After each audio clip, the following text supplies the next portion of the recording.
Hey, everyone. Hello. Can you hear me? Welcome. Hi, welcome. So we decided to put the band back together again. Some of you came to our mayoral ultimate job interviews, and we thought that this, by the way, I'm Larry Pratt of the Philadelphia Citizen. I don't want to assume anything. I'm Roxanne Patel-Shapalavi, also from the Philadelphia Citizen. Oh, thank you. You notice that they clap louder for me? Well, look at me. Thank you. I appreciate that. So listen. So we loved your passion last year when we did those ultimate job interviews for the mayoral primary, and we thought this is such an important statewide race for Attorney General. Let's run it back again, and we reached out to our friends at 6ABC and WURD and Spotlight PA. And we're just really excited and inspired by all of you who on a Monday night in Philadelphia would come out to partake. And this is what democracy is, right? This is what we're always trying to get across at the Citizen, which is liking something on Facebook is not civic engagement, right? Showing up, being heard, and insisting on making your city better is the literal definition of citizenship. Which is really what the Citizens is all about. So those of you who don't know us, that was our hype video to kind of get you in the spirit. We are a nonprofit media outlet. We focus on solutions and civic engagement, and our larger mission is amplifying democracy and citizenship in the American city where it was born. So having everybody in the room here for this conversation is sort of part of that, right? So you are all helping to amplify democracy. Well done. I meant to just mention that we invited both Republican candidates tonight who declined to participate. One had a prior engagement, one did not get back to us, and then at the last minute said, hey, can I come? And I was like, too late, dude. So, because we were all set. But we would love to do something with them if they're game, because, again, we want to air this out.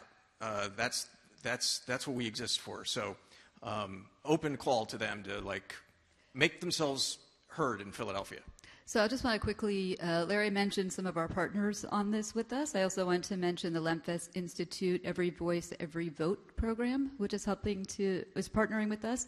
And of course the Fitler Club, as always, doing a killer job setting everything up here and giving us such great hospitality.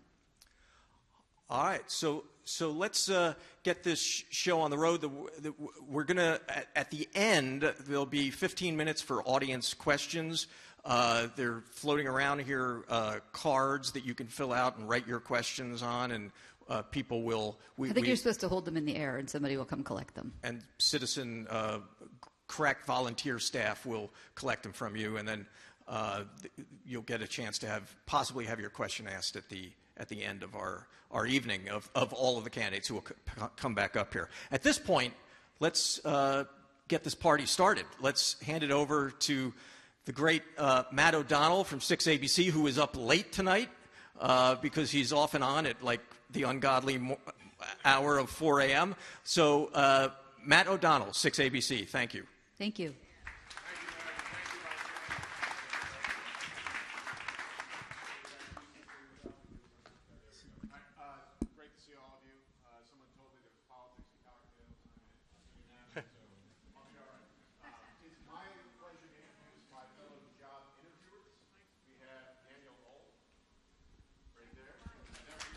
I think your mic needs...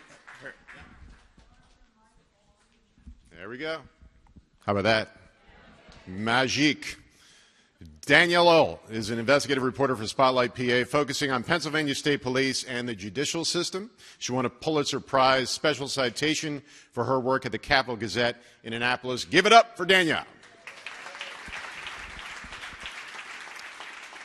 Marcel Pratt is a managing partner at Ballard Spahr, LLP, and the former Philadelphia City Solicitor under Mayor Jim Kenney. Marcel, there he is. Thanks to both of you, and thanks to Larry and Roxanne and everyone involved here, and thank you here in this room and also people watching at home on 6abc.com, it takes a lot of work to be informed and engaged as a voter. You're doing that here. We appreciate it. It makes our elections better. So let's get this show on the road and meet our first interviewee for this ultimate job interview, AG edition. His name is Eugene DePasquale. Thank you for joining us. Just a quick background on you. Current adjunct law professor at the University of Pittsburgh, former Pennsylvania Auditor General, former Pennsylvania State Rep, York County, former adjunct professor at Widener University School of Law. Good to see you. Danielle has the first question. Great. Thanks for having me. Thanks for being here.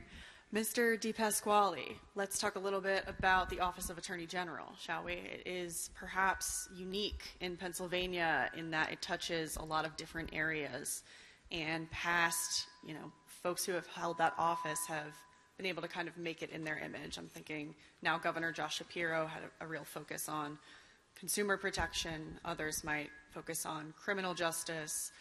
What is the image that you would make the office in? Where are you planning to focus? So first of all, it's important to say that I was already the Auditor General. I did that for 8 years. And people saw me taking on a very tough fights as Auditor General.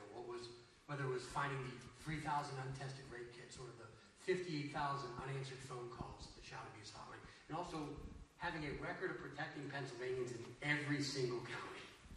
So that's a record I already bring to the campaign and to the office. But quite specifically when it comes to this office at this time, job number one is protecting our democracy. If we don't do that, it's game, set, match on everything else. And the next Attorney General will be entering office about 3 days before the next president. So we know that there will already be a whole slew of lawsuits. I've already done work in this. First of all, as a state legislator, I helped fight against what I thought was the racist voter ID bill that was eventually thrown out as unconstitutional. And going into the 2020 election, I investigated our state voter registration database that had security issues. And because of the work I did, it helped make sure our election in 2020 was the most secure in Pennsylvania history. That's the type of leadership I'll bring as your Attorney General. So election integrity. That is job number one. Now, let's just obviously hope we all still have our democracy. Abortion rights, the environment, and consumer protection become the three things that will guide me during my term in office. Certainly when it comes to abortion, we know what's happened since Dobbs. Look, my family's already had to deal with this. We had an ectopic pregnancy before we had our oldest. In a state like Oklahoma today, that would put us in prison. So when it comes to protecting abortion rights, I will fight to make sure that every Pennsylvanian has that right, and anyone leaving one of these right-wing authoritarian states will have that protection. I certainly have an environmental background. The first investigation I did as the Auditor General was all the Marcel S shale drillers. I'll make sure that our drinking water is protected, and certainly when it comes to consumers. We all know these crooks are trying to scam our seniors every single day. I'll take them on and partner with other state AGs. My overall mission in this is to be the people's lawyer. Marcel? Mr. DePasquale, good to see you. Pleasure's here. Mine. Thank you. So the question I have for you is not even one I planned to ask. It came to me on the walk over here. So as I was walking over, I heard two young men talking, and they said your name, and then they said, it feels like he just wants another political job, right? And I gave that some thought, and I said, well, you ran to be a state legislator, Auditor General, you ran for Congress, and now you're running for Attorney General. Yeah. So I want you to imagine you were where I was, which is you just heard this on the street, yeah, and you see these two young men talking, who might be here. But address that. What would you say to them on the street? First of all, I ran for state rep 3 times and won 3 times. Then I ran for Auditor General twice and won twice, including in a very tough environment in 2016, which shows that when I get the job, people know I do a good job, and they reward me by letting me keep the job. And then if I just wanted to keep running, I would have kept running for Congress. But I didn't do that. I actually took 4 years away from this. Why? To regroup, spend more time with the family, get reacquainted with the community again. I had spent 14 years in public life, and I took 4 years away from that. So now I am more than ready to get back into the fight. So why do I want this right now? There is so much at stake. I have the background to be the people's lawyer. I have the background to protect our democracy, protect reproductive freedom, to make sure we stand up for our consumers and the environment, and I know I can win. I've run statewide twice before, and I've won twice, including once when Trump was on the ballot. And the reality is, you can't win if you don't run. I'm prepared to serve. Thank you. And if there was another, well, if you didn't win this race, is there another office that you would have your eye on? No. No. And I would say this right now. If there's a contract in here, I know this is somewhat fantasy, but I would sign a contract to do this job for 8 years, then never run for anything else again. I think we can draw that up. No, I'm joking. So Governor DePasquale does not sound like music to your ears? Attorney General DePasquale, fighting for the people of this state, does. And then after that, maybe I can still pitch for the Phillies. We'll see. I'm only somewhat joking about that. The Attorney General is the top prosecutor in the state. You have never served as a prosecutor. Why should they hire you? There are a lot of ways to protect the public. I've done some of that already, whether it was my time as a lawyer in the Department of Environmental Protection, protecting our environment.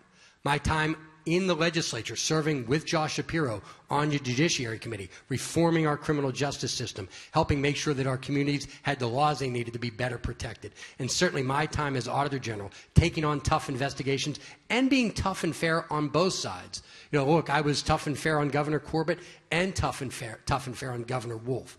I found over $2 billion wasted by Harrisburg through my investigations. I talked a little bit ago about cracking down on the untested rape kit, protecting victims. Talked about my work protecting children through the child line abuses. But I've also been the school safety task force leader, making sure that we had safer schools all over Pennsylvania. So there are multiple ways to protect Pennsylvanians, and I've already done that as Auditor General, conducting literally 50,000 investigations as the Pennsylvania Auditor General. So I know how to conduct a tough investigation in Pennsylvania, and that's exactly what I'll do as your Attorney General. In your defense, Josh Shapiro, he was not a career prosecutor. Right. He was elected Attorney General. I think he did pretty good, too. Three other people on the Democratic side are not career prosecutors. But maybe some people may push back and say, is this really something that you need to learn on the job? Look, at the end of the day, we're going to leave it up to them. I mean, people are going to decide. But I'm putting out my background as someone that's already protected the environment, already protected consumers, and already took on a lot of big fights. So it's going to be up to the voters. But I believe that if you look at my record, anyone knows I know how to run a statewide office. I know how to hire the right people. I know how to pick the right priorities. And I also want to make it clear when it comes to public safety. If you harm another human being, no one will be tougher than me on that individual. Danielle? So looking at your resume here, you've made it clear that you are comfortable taking on the state, right? Taking on some of your colleagues, peers, right? But the Attorney General has a dual responsibility to not only hold the government accountable, but defend the government, right? When we saw back when Kathleen Kane was in office, she declined to defend Pennsylvania when then Governor Corbett had filed a lawsuit against same-sex marriage, right? But then, we have history in Pennsylvania of the Attorney General arguing before the Supreme Court in Planned Parenthood v. Casey to defend the state's abortion law, which at the time was eventually struck down, but at the time required women to notify their husbands before getting abortion, right? So you're going to be put in position to make a choice sometimes. And how comfortable are you defending things that you may not personally or politically agree with? It's not about being comfortable. I mean, I want to be very clear about this. This is not a job you run for if you want to be comfortable every day. The Attorney General doesn't get to make the laws. You get to enforce the law. And there may be times where there may be a law I don't agree with that was passed by the legislature and signed into law by Governor Shapiro. And in those instances, I would be duty-bound to defend those. Now, I always say I reserve the right if there is at least some level of an argument that it was not done through a constitutionally appropriate process or there's some potential argument there. But I want to make clear that is the deep minority of possibilities. The reality is, if you want to take that type of leadership role, you run for governor. That's not what an Attorney General does. Marcel? Mr. DePasquale, when you were Auditor General, there were several times where the General Assembly cut your budget by some significant amounts. I believe some years upwards of 10%. You have a very broad agenda for being Attorney General, which will require a lot of resources. Do you think you'll be able to advocate to get that done in terms of increasing the Attorney General's office's budget, making sure it doesn't get cut? I mean, do you think you'll have the political capital to do that? The short answer is yes. Now, let's start off with what some of those former Republican legislators did to my budget. I want to be clear. Former Republican legislators. They cut my budget, and it's in the newspaper stores because they felt I was too aggressive in calling out their misdeeds. I wear those cuts like an absolute badge of honor. If you want to attack, I don't mean you as an individual, but somebody wants to attack me because I'm too tough on Harrisburg, look, cry me a river. I literally don't care. Now, having said that, you live and learn also.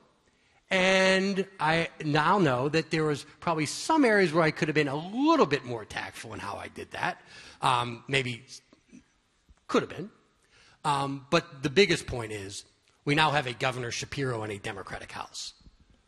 So the idea that the Republicans are just going to be able to run a budget bill that cuts my budget and my budget only is not incredibly likely, especially with a Governor Shapiro there who knows how important this office is. And what would be your budget priorities as Attorney General? Well, I am incredibly concerned, and it's hard to even put enough of a statement on this, that the Department of Environmental Protection has been cut continuously over the last decade and a half.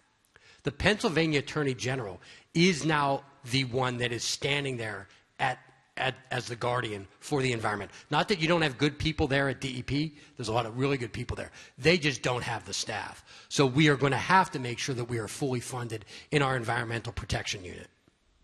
Thank you. You talk about your father who was wounded as a soldier in Vietnam. He became addicted to painkillers, and as you say, it led to a 30-year addiction battle. The opioid crisis is very important to you.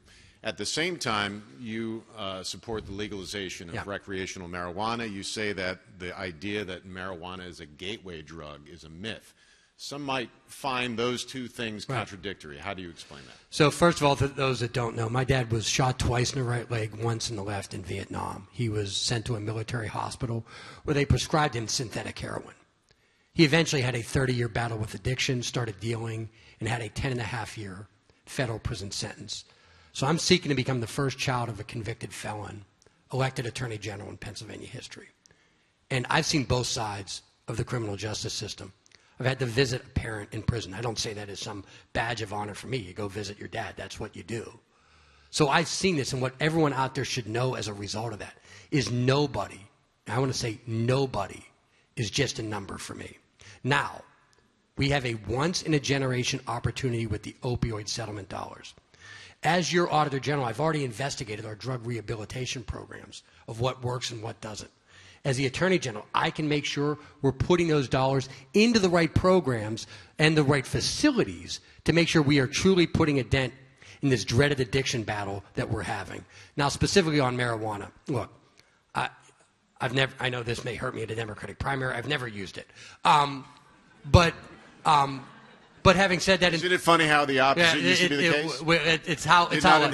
It's how life works. But in 2017, I came out in the position with that. There's a couple things. First of all, we all know the incarceration of marijuana has been racially driven in poor people. You know, you're not. So let's be clear about that. We have not enforced that thing fairly at all. Secondly, I don't believe, and I'm talking about going through the actual scientific research, medical research, that it is not a gateway drug.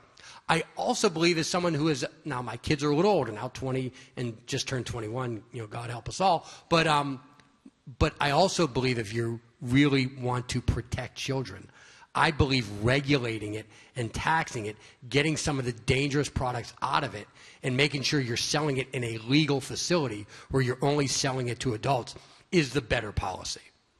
Danielle? Let's stay on opioid for a second. You mentioned the settlement funds.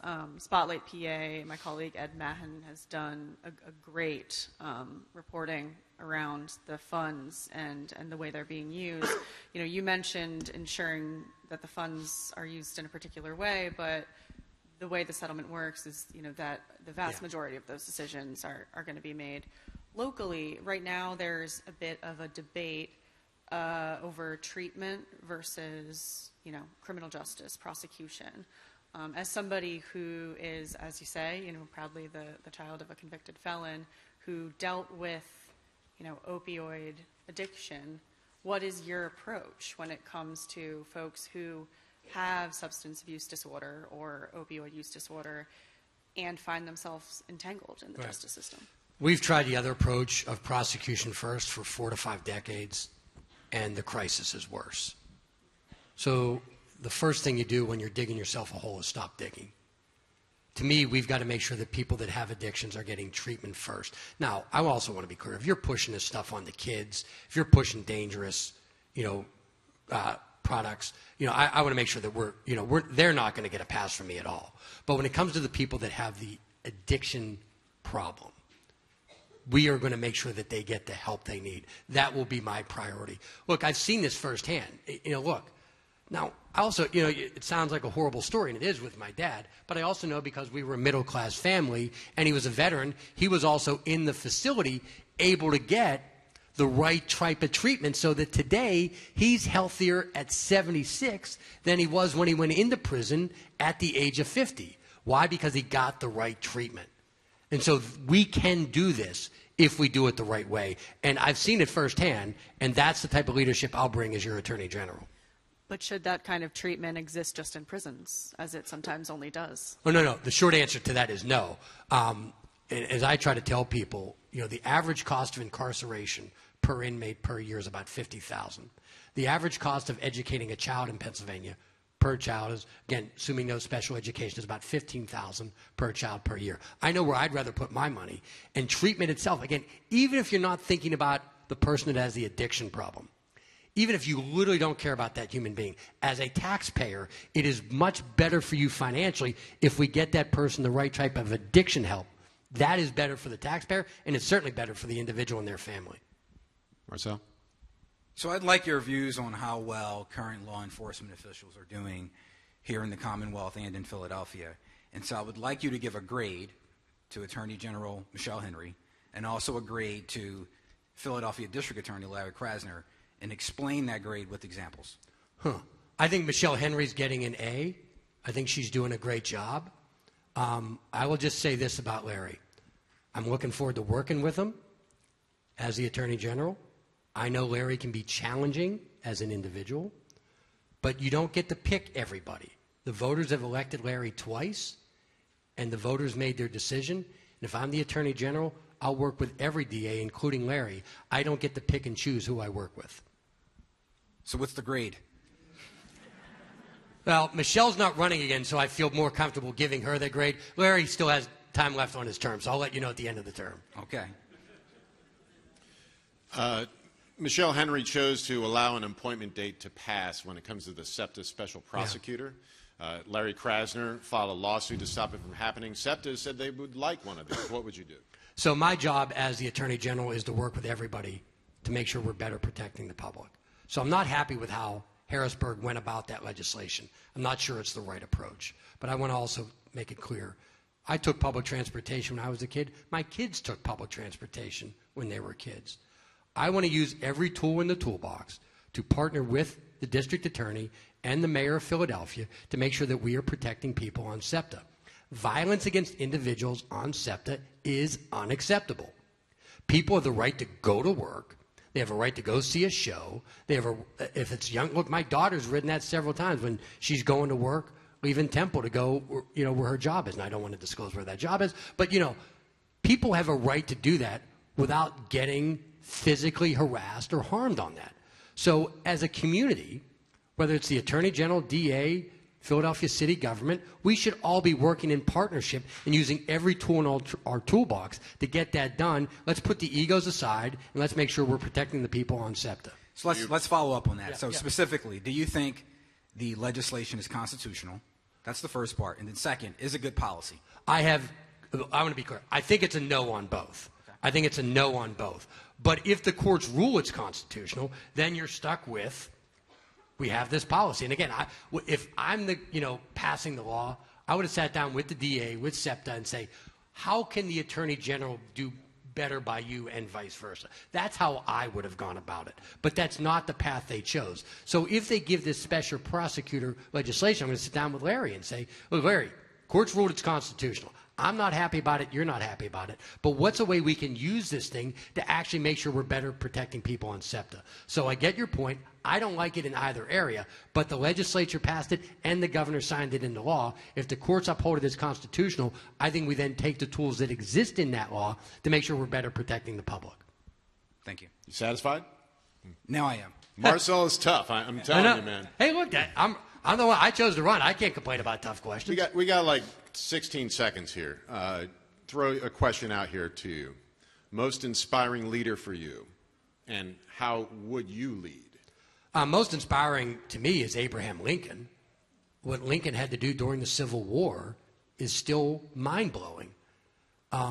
So Lincoln is the most inspirational leader to me, coming in with a less than 40% of the vote and saving the country, and eventually lost his life over that. How about 2 words leadership style then for you? Persistence and guts. You got to be able to be persistent in this job. People are going to get mad at you. They're going to throw stuff at you. That's fine. That's part of it. And you got to have guts. You got to be willing to take on the tough fights. When a Norfolk Southern train derailment happens, you can't be there like a crybaby going, well, they got a lot of corporate attorneys. Maybe I shouldn't take them on. No, let's take them on. Let's fight them, and let's beat the SOBs. Ladies and gentlemen, Eugene DePasquale. Thank you. Thank you very much.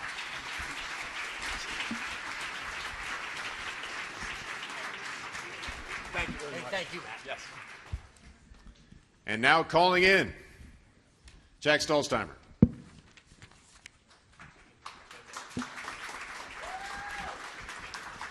He is the current Delaware County District Attorney, former Deputy State Treasurer for Consumer Programs, former Director of Pennsylvania Bureau of Unclaimed Property, and former Pennsylvania Safe Schools Advocate. Marcel, you have the first question. Hi, Mr. Stollsteimer. How are you? Very good. How are you, sir? So the question is, a lot of the other candidates have the same talking points as you, it seems like. I mean, you use different words, but you're aligned on a lot of issues. So I want you to tell the voters, is there a particular policy platform or issue that makes you stand out from the rest? Sure. What makes me stand out from the other candidates is I've actually done the job. I'm not just going to tell you what I think I can do with the job. I can tell you what I've actually done, because I am the Chief Law Enforcement Officer of the Commonwealth's 5th largest county. The Attorney General of Pennsylvania, as you know, is the Commonwealth's Chief Law Enforcement Officer. So I share many of the same powers the Attorney General does. I also have consumer protection power under our statutes as well. So I'm actually the only candidate in this race who's got a record of achievement that the voters can look at and see what I would do as Attorney General. For example, the work I've done in the city of Chester, reducing the number of shootings over the last 4 years by 72% and the number of gun homicides by 68%. Being the first district attorney and the first prosecutor in Pennsylvania to take on wage theft in the construction industry and holding contractors accountable. Starting the first environmental crimes unit in any district attorney's office in the Commonwealth of Pennsylvania. I've done the work. I'm not just here to talk. I'm here to actually roll up my sleeves and be your Attorney General. Okay, I want to follow up on that question about consumer protection. So you're right. So district attorneys do have the authority to bring consumer protection lawsuits under state law. And historically, district attorneys have not used that power, but in recent years, Delaware County has, as well as Philadelphia. However, it has caused some friction with the Attorney General. So when you are Attorney General, what's your position going to be on counties bringing lawsuits under the consumer protection law? Sure. It hasn't caused any friction between me and the Attorney General. We get along just fine.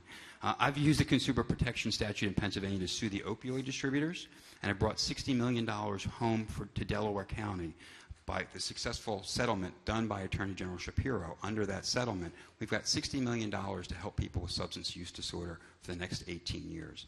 I'm also suing big chemical companies as we speak for the forever chemicals they put in your drinking water, your bodies, and in concentrated amounts in the firefighting foam that our first responders have been training with for generations.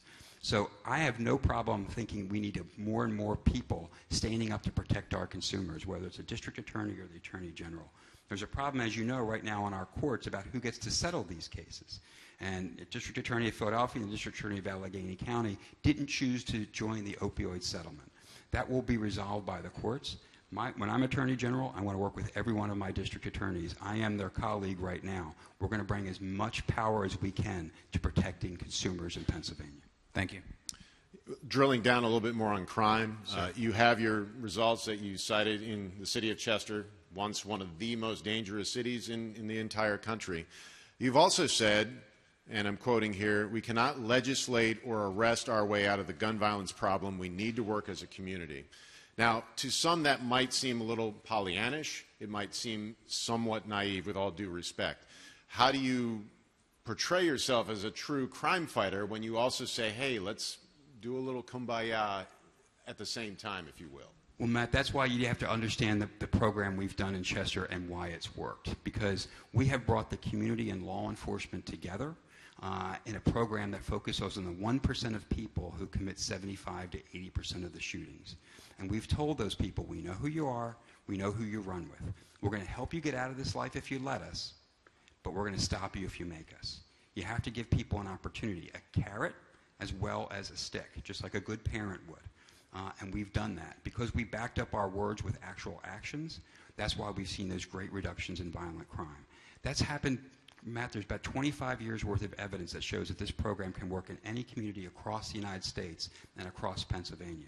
It used to work here in the city of Philadelphia, but the last two district attorneys believed in it. We need to bring that same kind of focus and passion that I brought to the city of Chester all across Pennsylvania. Every single county in Pennsylvania has a gun violence problem. 2/3 of the people who die by gun violence die through suicides. So we have gun safety issues in too many of our rural communities where mental health is an issue as well. We have to take a holistic approach. I don't believe that any piece of legislation is going to change the environment. The only thing that will change is if people change our culture by working together and stopping the nonsense. Danielle? You, as you mentioned, are the only person in the race who currently has the job, right, of a top prosecutor. Unfortunately, that also makes you the only one that has a record we can ask questions about. Very proud of my record, so go right ahead. You have, in your campaign, talked a lot about your work in getting the jail from a private for-profit to government-run. Now, in the last year or so, since that conversion has taken place, there have been concerns raised by former staff, by incarcerated folks, about safety concerns within the prison, the jail. What has your office done to address those concerns? Has your office investigated any of the issues that 12 people have died? Sure. So I'm very proud of the work. When I became district attorney 4 years ago, Delaware County had the only privately run prison in Pennsylvania, our county jail. People were making a profit who lived outside of Pennsylvania, international corporation, for incarcerating our people. And that jail was a hellhole. Okay? They had not invested a dime in the people who worked there or in the actual facility.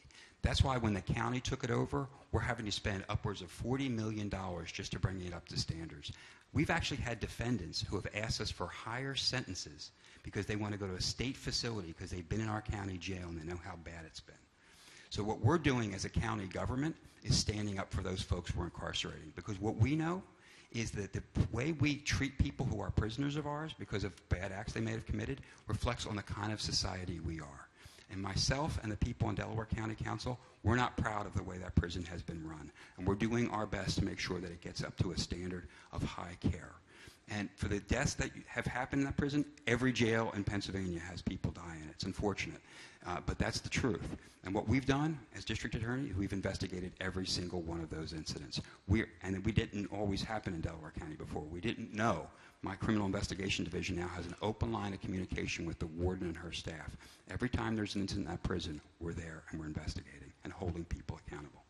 So just to quickly follow up, as Attorney General, is that work that you would pledge to continue to oversee? I mean, there's, in Pennsylvania, we don't always have direct lines of oversight to local governments, but would you continue that work? Sure, and as you may know, the Attorney General often gets referrals from district attorneys if we don't have the resources or if we believe there's a conflict of interest. And that's happening more and more. So the criminal prosecution wing of the Attorney General's office is getting more and more cases every single year, especially as we're not able, especially in our rural counties, we don't have enough staff people in district attorneys' offices to do the work. So absolutely, I want to make sure, again, living up to Hubert Humphrey's moral test of government, we have to look out for the people who live in the shadows of our society. Nobody lives more in the shadows of our society than the people we incarcerate. And as the son of a woman who was held in a Nazi slave labor camp, it really is important to me to make sure that we're treating people well when we're incarcerating them. Thank you. Marcel? So you do have a very lengthy record of prosecution and law enforcement, and I want you to tell us about the evolution of your philosophy on prosecution. Criminal justice has evolved a lot over the course of time, and our system in Pennsylvania and nationally has not always gotten it right. So I want you to tell us, again, because you have this very long track record, how has your view on prosecution, criminal justice evolved? Is it the same? Has it changed? And why? Yeah, that's a great question. And it really, for me, it evolved during the time I was an assistant United States attorney here in the Eastern District. I worked for the Department of Justice under George Bush when he was president. And people may not realize this, but he was one of the great criminal justice reformers of our time. Reentry programs were started under George Bush's administration. He also launched something, that the program I talked to you about what we're doing in the city of Chester, Focused Deterrence. That was a program that came out of Project Safe Neighborhoods under the Bush administration. But really, one of the most wonderful programs that the Bush administration really embraced was this Justice Reinvestment Initiative. We did a lot of research to find out that there were too many people being incarcerated for too long. And there were people who had substance abuse and mental health issues who were being just regurgitated through the criminal justice system because they weren't getting any treatment. I remember there was one study that 40% of the people, DOJ realized in 2005, 40% of the people in our local jails across the country had diagnosable mental health issues that weren't being addressed. So the idea was DOJ partnered with the Pew Foundation to try to convince policyholders across the United States that we have to rely a little bit less on incarceration and then replug those savings into programs that can actually help people. And as all of us as taxpayers, that's what you should want. You don't want people regurgitating through the system without them getting the help they need to become a productive citizen. So that's why, as district attorney, not only did we deprivatize the jail, but I actually have reduced the prison population by 40% over the last 4 years. And I did that by hiring a deputy district attorney to keep people out of jail. Her job is to keep people out by creating programs to make sure that people get held accountable, but get into a treatment program when they need it, and then their criminal record is erased. And if we do that as a society, that's how we're beginning to change the way we look at criminal justice reform. So I think all of us have seen an evolution happen, and the sad thing is, before Donald Trump got elected President of the United States, this was the one area where left and right were really agreeing upon, that we needed to reform our criminal justice system. We weren't seeing the same returns from just locking everybody up anymore. And I think the opioid epidemic has really changed that as well. So many of us have members of our family who have died or who have suffered from a substance use disorder. And I think it's changed the dynamic in a lot of people's minds. So when I ran 4 years ago, I promised not just to be tough on crime, but to be smart on crime, to balance the absolute need for criminal justice reform by reducing our prison population and deprivatizing it with the work I've done in the city of Chester to hold really bad actors accountable. And it's been really well received by the voters of Delaware County, which is why they reelected me last year with the highest number of votes any DA candidate's ever gotten in the county's history. So if you could think back to the very first case that you prosecuted, right, and you could go back in time and talk to yourself, however old you were at that moment, what would 37. you say? What would you say? What would you say to 37-year-old Jack? You're just beginning to learn about people. Because what I learned, not from that first case, but from that first experience as an assistant district attorney in Delaware County, is that there are a small number of people who are truly evil in the criminal justice system. And we have to do everything we can to keep them in a place where they're not going to harm anybody. But the majority of people, in my experience, the criminal justice system, are there because they suffer from some level of dysfunction. They come from high poverty areas. They don't have the educational background. They suffer from substance abuse or mental health issues. And we are not serving them well if we're not giving them a chance to find their way to redemption. And that's actually why I left the U.S. Attorney's Office, because I got tired of just seeing people recycle through the system. I wanted to make policy changes to make that better, which is why I eventually ran for district attorney, because as a chief law enforcement officer, you can make systemic changes to the system. Thank you. Shohei Otani. We don't know everything, but some say this is indicative that this gambling thing has gone too far. As you know, Pennsylvania legalized online gambling in 2017. And we know that it has led to more gambling and addiction, particularly among young people. During a debate on gambling in the state of Georgia, Republican, key word there, Republican State Senator Marty Harbin said, if we need more money to fund pre-K, let's do it by taxes. Let's not do it by gambling, because gambling has a hidden cost that we don't see. I know the AG doesn't legislate, but where are you morally on the issue of gambling, particularly how it's impacting our youth?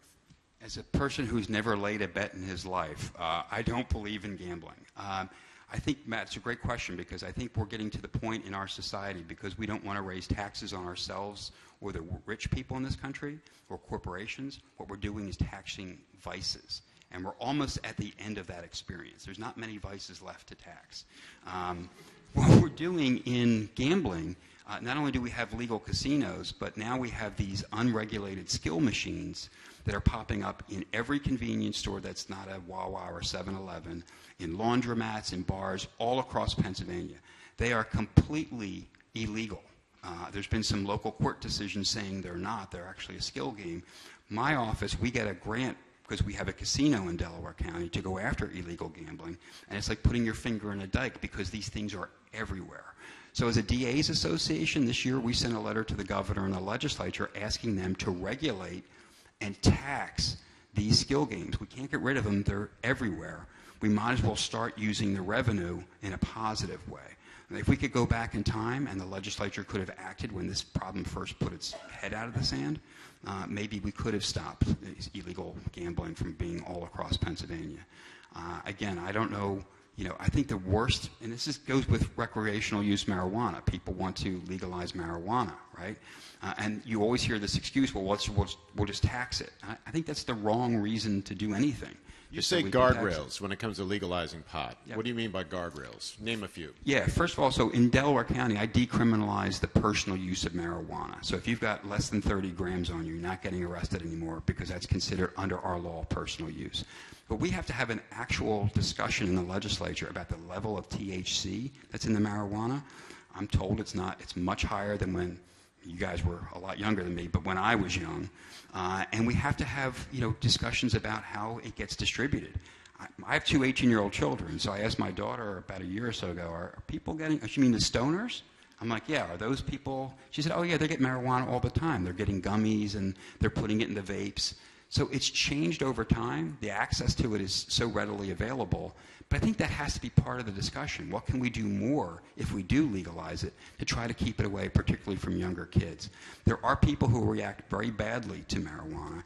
And I just, again, I'm a runner. I don't smoke anything. I just don't think the idea of putting drugs in your body is necessarily a good thing. You're the second candidate to say this, by the way, this evening. Having said that, though, Matt, my dad died at age 50 from his addiction to tobacco. My stepmother died at age 50 from her addiction to alcohol. I watched her drink herself to death.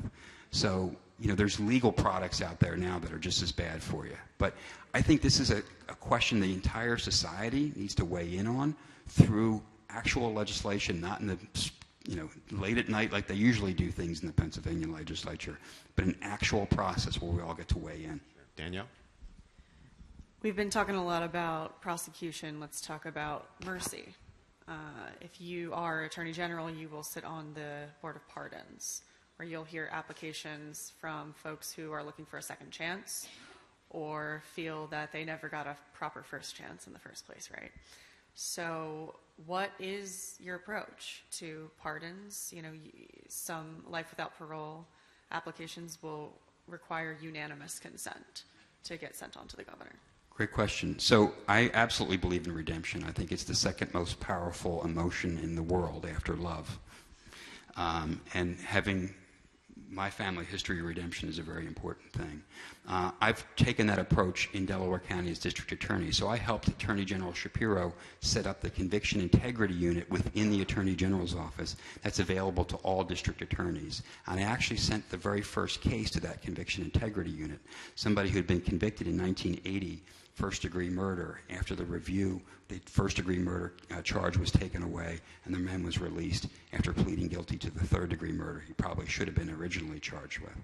I also have many occasions given people recommendations for a pardon. In fact, just a couple weeks ago, I actually appeared before the Board of Pardons. There was a woman who was convicted in Delaware County in a domestic violence situation, she endangering the welfare, endangering another person. She has turned her life completely around. But when she went before the Pardons Board, she wasn't able to articulate well enough for them to think that she was really rehabilitated, and they turned her down. I wrote a letter after meeting with her, asking them for reconsideration, and then I appeared at the Board of Pardons meeting, and I argued for her. And by the way, I won, 3-2 vote, got her a pardon. I think that's the way all of us in law enforcement need to be. You know, we talk all the time about giving people second chances. That's why I went before the Board of Pardons, because I realized it was time for me to put up or shut up. And in this case, in the proper case, you should do that. So I will weigh each individual case before it becomes the board as a board member, but I'm always going to be looking when we can to give people the mercy that we all deserve. We got about a minute left, so quick question. A lot of people coming before the Board of Pardons have been in prison on second-degree murder or, might call felony murder. What are your feelings? Yeah, the felony murder rule has to go. It has to be changed in Pennsylvania. We as a DA's association, we've worked on this issue, and there are different categories of second-degree murder. There's a major difference if you're just the innocent driver of a getaway car as opposed to somebody who went inside and stood there while they were robbing and killing somebody. So we need the legislature. There's so many things the legislature doesn't do in Pennsylvania. It doesn't address the death penalty. It hasn't addressed felony murder since God was a teenager. So it's time for them to do their work on criminal justice reform. A quick one, Marcel? One quick one. Mm-hmm. If you had to give the Attorney General, the current Attorney General, a grade on how well she's doing, what would it be? And the same question for the Philadelphia District Attorney. Well, Michelle's a good friend of mine, so for the record, she gets an A. Larry, it's a different equation. He is a world unto himself, put it that way. He doesn't want to be part of law enforcement. He approaches his job much differently than us. He quit the DA's association and thumbs his nose at us.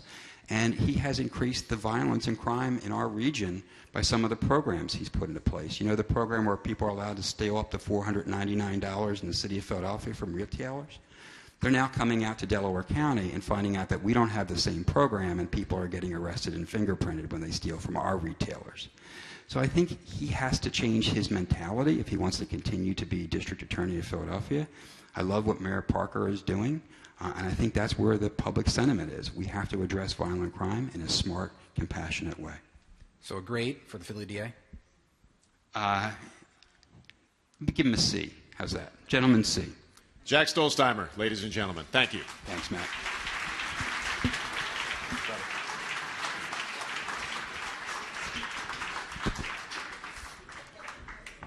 Up next, Joe Kahn.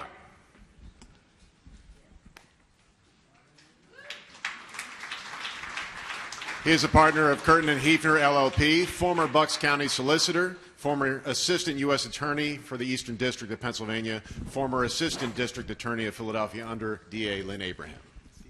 Good to see you. Thank you. First question comes from me. Okay. You ran in the Philadelphia District Attorney's race in 2017. You came in second to Larry Krasner. He won 38% of the primary vote. You won 20%. I'm sure Earth 2, Earth 3, Earth 4, you've reviewed this race over and over again. How could you have won it? Well, I don't think it's helpful to look back and wonder what could have happened. I think what we need to do is accept the results of elections and move forward. I think that's a message that all of us, especially Democrats, thank you. It's a message that we carried forward with credibility in Bucks County in 2020. You know, Donald Trump tried relentlessly to throw out the right to vote in Bucks County. And we fought him all the way to the Supreme Court. We united counties across Pennsylvania in doing that work. And part of how we were able not only to win in the courts, but have the confidence of the public is that we were transparent. And we got not just the chair of the Democratic Party in Bucks County, but the chair of the Republican Party in Bucks County to sign a joint op-ed saying the election is over, Joe Biden is president, and let's move on. So I think that's the right approach. And the night that I had that result, it was a 7-way race. I put my heart in that race. I wanted to be the district attorney of Philadelphia to serve the community that I was born and raised in. And it was heartbreaking to go through that and to look at my supporters and say, I'm sorry we came close, but not close enough.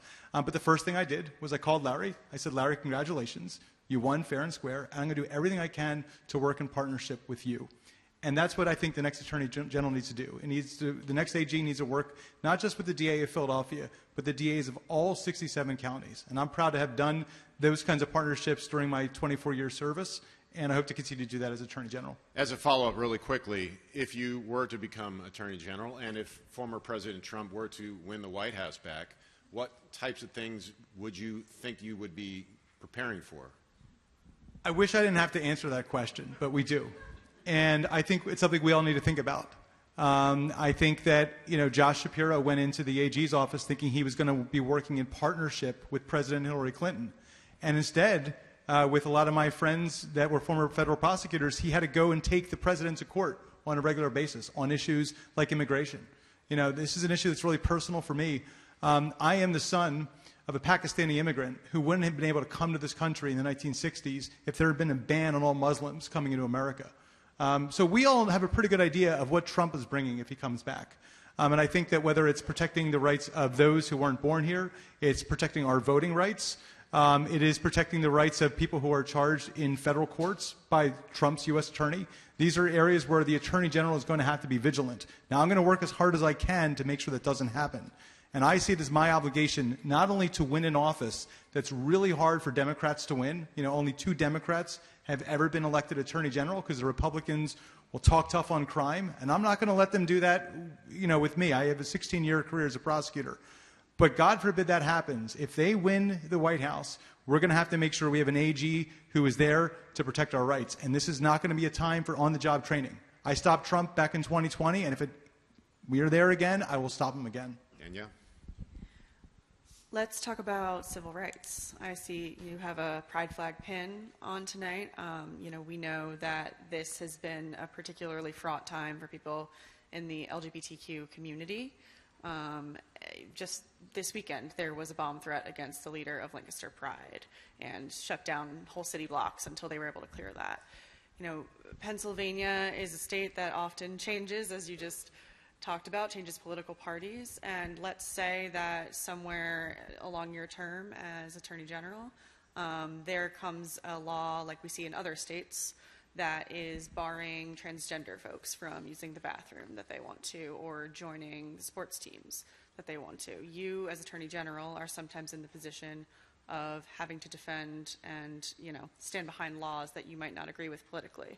What do you do in that kind of situation? Well, the situation you described doesn't sound to me like a situation about a law that I might disagree with as a matter of policy. It sounds to me like a law that would violate my duty when I take an oath to the Constitution. I'll tell you, the reason I started wearing this heart, it happened because of what happened in my community. So after losing that election, I had the opportunity to go to Bucks County as the county solicitor. Really proud of the work I did. It was also an opportunity for my kids and I to move to a new community. We went to this wonderful school district, the Central Bucks School District. So it sounds like everyone here knows what happened. During the pandemic, folks exploited the frustration of parents like me who were upset that schools had to close, we had to go virtual, right? And they said, we're going to make sure that we keep the schools open. And the first thing that they did when they took over, the people who we now know as the Moms for Liberty, was they started picking on gay and trans kids. Now, I like to think that people, pay a lot of attention to what I put on social media, my Facebook and my Twitter posts, but the reality is that not that many people read the stuff that I have on Twitter or X, with one exception, which is a post that I made when these hate mongers came to a community in my neighborhood. It's called the Rainbow Room. Right? We have it in a church in my neighborhood. And these people came in the name of liberty and protecting kids with sandwich signs and bullhorns, and they wanted to yell at kids that were being brought by their parents to a safe space. So I went there to have a counter-protest, send a message of love against that message of hate. And they put a camera in my face while I'm walking with my kids, yelling at me about genital mutilation, right? These are the people that were running our schools. Now, I'm happy to say in November, we kicked them out. But it is not just an American story. It is a human story of when people try and get power, they will try and identify groups they think they can pick on.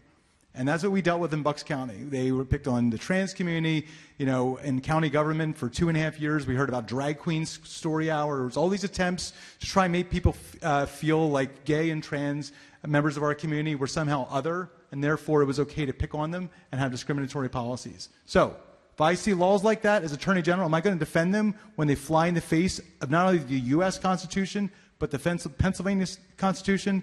Hell no. Thank you. Marcel? Keeping on the topic of laws, do you think Pennsylvania needs better gun control laws?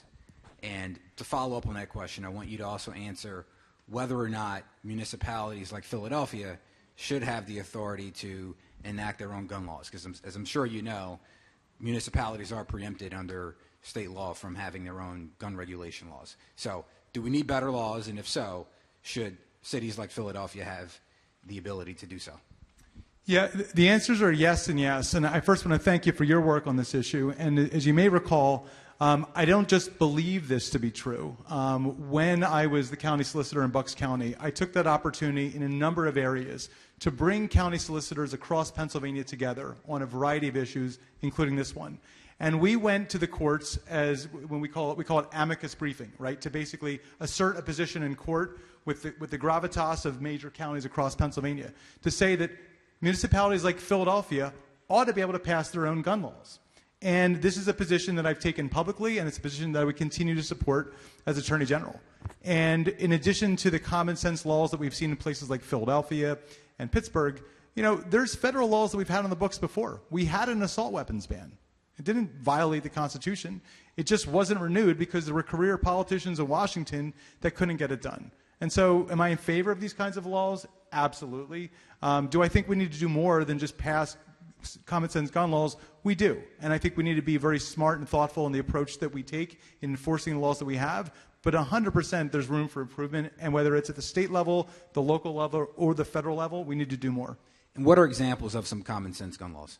Well, you can look at the kinds of things that Philadelphia tried to do, right? With the rules that would require people who have a gun that they said was stolen or lost to report that law. It's just a common sense law. There's no reason in the world that a community like Philadelphia can't have a law like that in the books.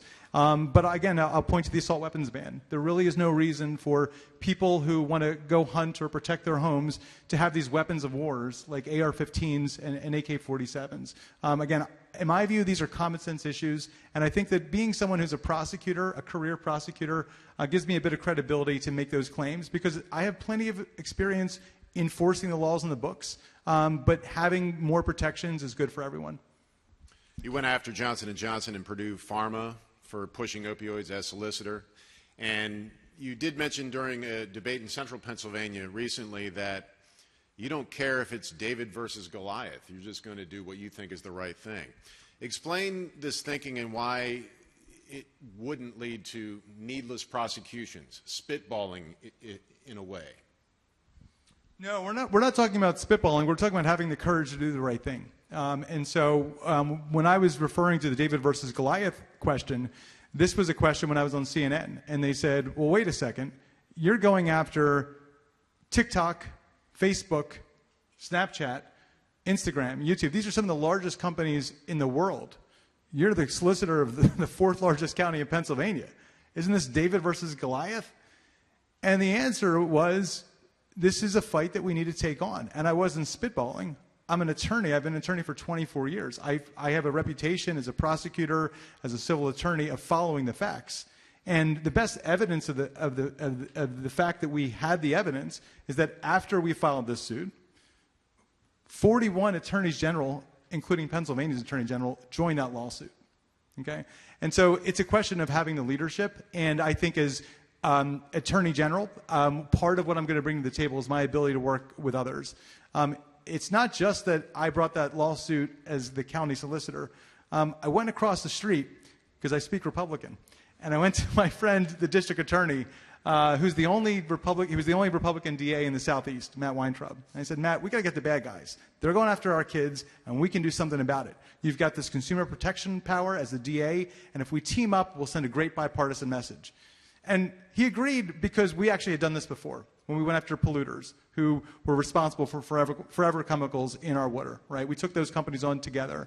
And I think that's what attorneys generals can do great. And whether it's Republican AGs or Democratic AGs, there's so many opportunities for us to work together across the country on these kinds of issues. But we're always going to follow the facts. And it's just a matter of understanding the power we have and using it effectively. And you say speak Republican. So as a statewide candidate, you have to do that to win. You can't just win with Democratic votes. It seems like the state is pretty evenly split right now. How do you speak Republican? Well, in that case, I said, Matt, your constituents can't go fishing because there's these chemicals in the water. And there's bad guys who are responsible for it. So let's go to court and let's go take them on. And that was the right message. And I think it's not about pandering or speaking in, with red language or blue language. I'm obviously, kind of saying these things with a smile. But I think what's important for us to do is to meet people where they are and to be authentic. I'm really proud of my career in government. Over nearly 24 years, right? I served in the district attorney's office here in Philadelphia, where no one ever asked me what political party I was a member of. When I became a federal prosecutor, I was appointed by a Republican U.S. attorney and served under multiple administrations. When I became the county solicitor, I was appointed by a unanimous and bipartisan board of commissioners, 2 Democrats, 1 Republican, and teamed up with that Republican DA all the time. I think that if you have a reputation for being fair, if you have a reputation for having integrity, I think that goes a very, very long way, not just for winning elections, but for governing for the people who didn't vote for you. And that's what I think we need our next Attorney General to do. Danielle? Let's stick with mental health, since we discussed your lawsuit against the social media platforms and how they're affecting young people. So we know that a lot of times the reasons that folks find themselves incarcerated is because they were experiencing the symptoms of their serious mental illness in public, or maybe they didn't have the resources to get the care that they needed, and then they end up finding that care when they're incarcerated, which seems a little backwards. And folks like you have good intentions and talk a big game about prosecutors being part of the solution, but in my reporting, and I'm sure my panelists here can attest, that we've seen a lot of times where ADAs are just kind of trying to get a case off the books, right? They're trying to move on, and if we can throw some terroristic threats charges on that, let's call it a day. How can you be a change agent as the Attorney General to see less people who are struggling with a health condition incarcerated for a long period of time, if not their whole lives? It's a great question, and I thank you for asking it. And the answer for me is by doing what I've done over the last 24 years, because I was a prosecutor, and I'm really proud of my record for 16 years. I then made a big shift, and I started a new career in civil justice. And as Matt said, we took on the opioid companies to hold them responsible for the devastation that they caused. And I'm really proud that when I went to Bucks County, because of not just my legal skills, but my ability to work with people from both parties, Bucks County became the largest county in Pennsylvania to get its full share of the potential settlements from Johnson & Johnson by getting everyone to agree to that settlement. But I'm particularly proud of how we spent that money. So one of the first things that we did in Bucks County was addressing exactly this. Right? We took a little chunk of that money at the very, very beginning because we saw a program that we were really excited about. Now, in Bensalem, which is one of the most densely populated areas in Bucks County, one of the most urban parts of Bucks County, which is a county like Pennsylvania. It's rural, it's suburban, and it's urban. Like cities across Pennsylvania, police officers were constantly being called to address situations of crisis, substance abuse and mental health crisis. They didn't always have the right tools to address. They had a badge. They had a gun. They didn't have training in mental health and social work. So what was started in Bensalem was a program called the Co-Responder Program, which in those circumstances would equip that police officer with a social worker, mental health worker who had the training to help de-escalate a situation. Because oftentimes, in my experience, and experience since Ben Salem, 911 is an avenue of last resort or only resort. That program was a success that we were able to fund with opioid recovery funds that we then used to expand that across Bucks County in over a dozen municipalities. And I think it's by taking a step back and not saying, how many convictions can we get? How many people can we lock up? But rather, what are the problems that we're facing in Pennsylvania? We are facing mental health crises. We are facing substance abuse crises. And how can we use the tools of government to address them? So that's one of the ways we can do it. And then thinking beyond that. Because why do so many people in Pennsylvania, even people that have full health insurance, why are they not getting the help that they need? Well, in my experience, insurance companies, for those who are insured, are treating mental health and physical health differently. And there hasn't been an attorney general, in my view, that has taken on those insurance companies to tell them to knock it off and to make sure that people are being treated fairly. And when I started my career in civil justice, I started by going after insurance companies. So these are the kinds of portfolios and missions that we're going to have in my attorney general's office to address these underlying issues to make things better for all Pennsylvanians. Marcel? So you have a long list of entities that you've sued across multiple industries to protect your constituents. Only the bad ones. Only the bad ones. First month on the job as Attorney General, who are you suing, and what's your message to them? Well, as I said, Matt, we're going to follow the facts. But what I will say in terms of addressing people's problems, on day one, the first thing that isn't being done anywhere that we are going to do for the first time in history is to create a housing justice unit. And I think that the housing crisis is an example of a problem where you don't see a long line of politicians raising their hands to take on. And I want to be held accountable for what I do or don't do, because the Attorney General's office has incredible, awesome powers, criminal and civil, to take on rogue landlords, to take on shell companies, to take on rogue investors that are gobbling up real estate with no intention of keeping their promises to communities. There are so many aspects, thank you, to this problem that the Attorney General can take on. So whoever's responsible, whether it's criminal or civil, we're gonna take that on. The second area that I think we need to course correct on day one is thinking about environmental justice. And the Attorney General's office is doing great work. Josh Shapiro moved the office in a great direction to address environmental crimes. But we need to think more broadly. It's not just the polluters that are dumping chemicals into the water. Yes, we will prosecute those folks. But we need to think about enforcing the Environmental Rights Amendment, which requires government to uphold the people's right to a clean environment. So what does that mean? That means that if local government, if the State Department of Environmental Protection is not doing its job to protect people's environmental rights, then we'll take them to court. Not to, prosecute people or, give people a hard time, but to make sure that we are protecting people's rights. That's, in my view, what the Attorney General ought to be doing, and that's what I'm going to do on day one. Thank you. What political leader fits your style? Who's your mojo? Who's your go-to in history or now? So this might be my last question, but I'll tell you it's a very personal story for me because, I am honored to have an opportunity to ask for your support for this office. It's an office to run for, but I've spent my whole career as an attorney in the public interest. And when I got to law school, I had this great public school education I got here in Philadelphia. I had this great lifetime of values that I got from my dad, who was an immigrant from Pakistan, and my mom, who was a Catholic nurse who grew up in West Oak Lane. But I had spent my whole life feeling different and as an outsider, and always starting every conversation, having to figure out how I was going to connect to someone different than myself. And so I was in law school. I had a professor who had the same background. His dad was a Muslim immigrant. His mom was a Christian American. And he helped me understand that a lifetime of always building a bridge in every conversation you have to someone from a different culture wasn't going to be a handicap for me. That was going to be my superpower. His name was Barack Obama. And he was my inspiration. Ladies and gentlemen, Joe Kahn.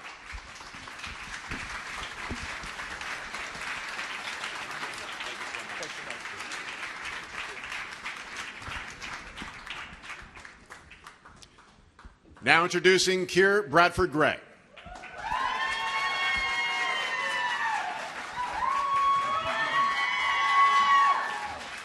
She is a current partner at Montgomery, McCracken, Walker and Rhodes, LLP, former Chief Public Defender of Philadelphia, former Chief Public Defender of Montgomery County, former Assistant Federal Defender in Delaware. Welcome. Danielle has the first question.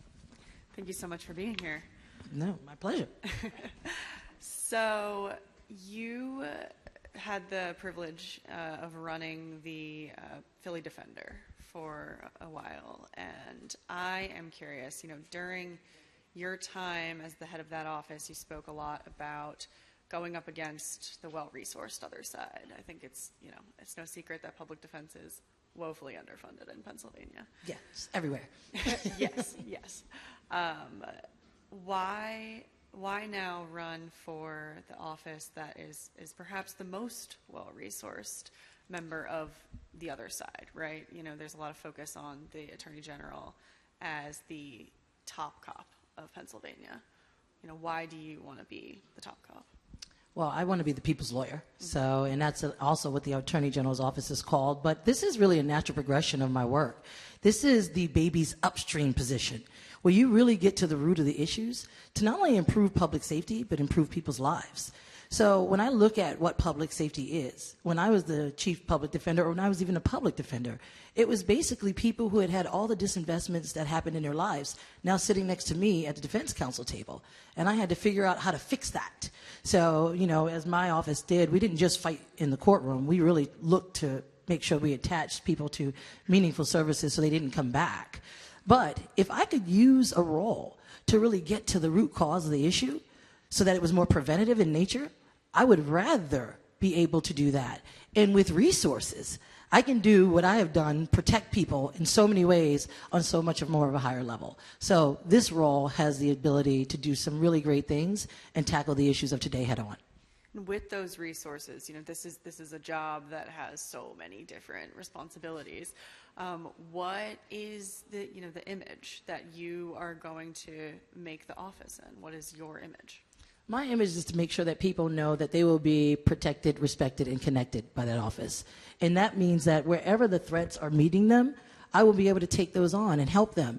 I'm the people's lawyer, and that's the people's law firm. And so if I go out to the community and connect them with the resources of the office, I want to be able to make an impact. So where life is too expensive, I want to make sure that as Attorney General, people know that Attorney Generals are providing more financial protections to them. Where people are not getting access to basic services such as health care, because health is wealth. I want to make sure that as the Attorney General, I will fight for you. And where people are feeling unsafe in their communities. My background as a public defender actually allows me a window seat and a front row seat into the drivers of public safety. I can use all of that experience and understanding to really go after the right targets and do it well. So for me, it is something that I want to make sure that people know. You have a fighter, you have a protector, and if you ever felt invisible or overlooked or undervalued, you have someone in me that will make sure that you feel valued and respected, connected, and protected. Thank you. Marcel? Keeping with the theme of the office, so it's a very large office, and as you know, when you're leading an office that large, you have to really inspire folks who are working for you. Right? No matter how great you might be individually, the success of your vision is dependent upon you inspiring others.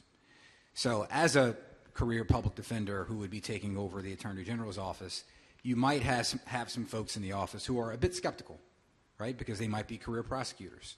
So imagine you are addressing those folks on day one. What would your message be? Well, first of all, on day one, I'd want to understand why they want to be in the job, what's important to them, what they feel are the most impactful things that they do and why.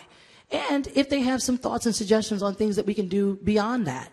And gather all that information first.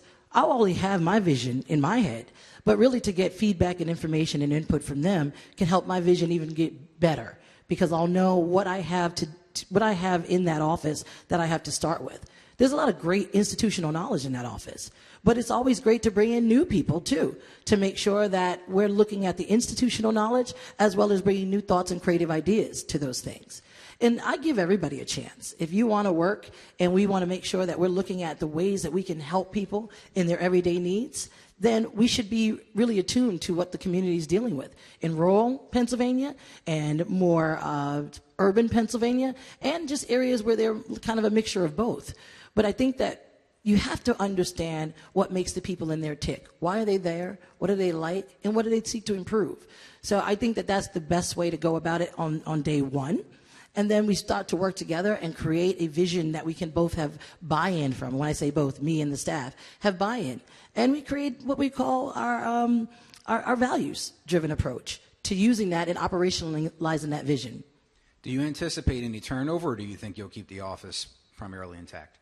I mean, that wouldn't be up to me totally, but I do anticipate bringing in people that would like to do things that I see as a visionary, that office can do that it might not be currently doing. I want to beef up the civil rights protections in that office. And while it has a unit dedicated to that, I don't know how well resourced it is. So we'd have to bring people in that want to do that type of work and that do that work well. But I do like the fact that you'd have people there that have that wonderfully ingrained institutional knowledge that can be able to use that contextually so that we can advance issues practically and well as bring in other people that like to do other things and expand on the mission. So if people want to work with me, I want to work with you. And if they don't want to work with me, it's definitely their choice. But either way, I know we'll have a deep bench of people that will want to come in there and do the good work that office can do. Thank you. Now, someone who doesn't want to do their due diligence, which, by the way, is what we're doing, in-depth-wise, but just wants to take a look at your candidacy from the outset, seeing your background, they might say, Krasner clone, progressive prosecutor. And so I'm interested in how you might feel about that, and also the reaction being, no way this person can win statewide. Oh, so that's an interesting thing, because I was just watching Shirley Chisholm Unbought and Unbossed, right? And one of the questions she asked when people told her she could not win presidency, she said, well, why wouldn't I, other than the fact that I'm a woman and I'm a woman of color? So for me, I'm very well qualified to do the job of the Attorney General. And if people can look past their own, biases, then I think I will win. Because that's what's been happening as I travel across the state and meeting wonderful people that are really embracive of my ideas and understand that just because I was a defender doesn't mean that's who I am, that's what I've done. I understand what crime looks like, and I understand what people need to be safe. I've lived in neighborhoods that have an issue with public safety. My children have had to see things that they shouldn't have to see. I know what it feels like to be a mom and not be able to protect people.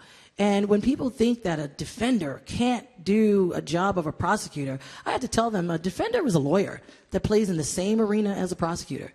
We understand criminal law just as well as anyone else. And if they don't think that a person from the defense can be offensive, look at Mike Tomlin. He became the coach of the Steelers, and he was a defensive player. So now he's able to coach both offense and defense. So if we're talking about working in the same arena, we can start acting as if these skills are really different. I'd love to have cases really well researched and investigated and handed to me, because on the other side, I had to start from scratch. So I think my law degree and my skill development lends it really perfectly for me to be a great Attorney General. Danielle? Let's talk about, the role of public defender a lot of times is, unfortunately, lawyer 10% of the time, and 90% of the time, social worker, investigator, doing all kinds of other things. As Attorney General, you now have all of these resources at your disposal. I'm curious, are you going to take consumer protection as your focus? Are you going to take environmental protection? Are you going to take criminal justice? What are you planning to do day one with the resources? So everyone's talking about day one. This is going to be a busy day, day one. It's going to be a very busy day.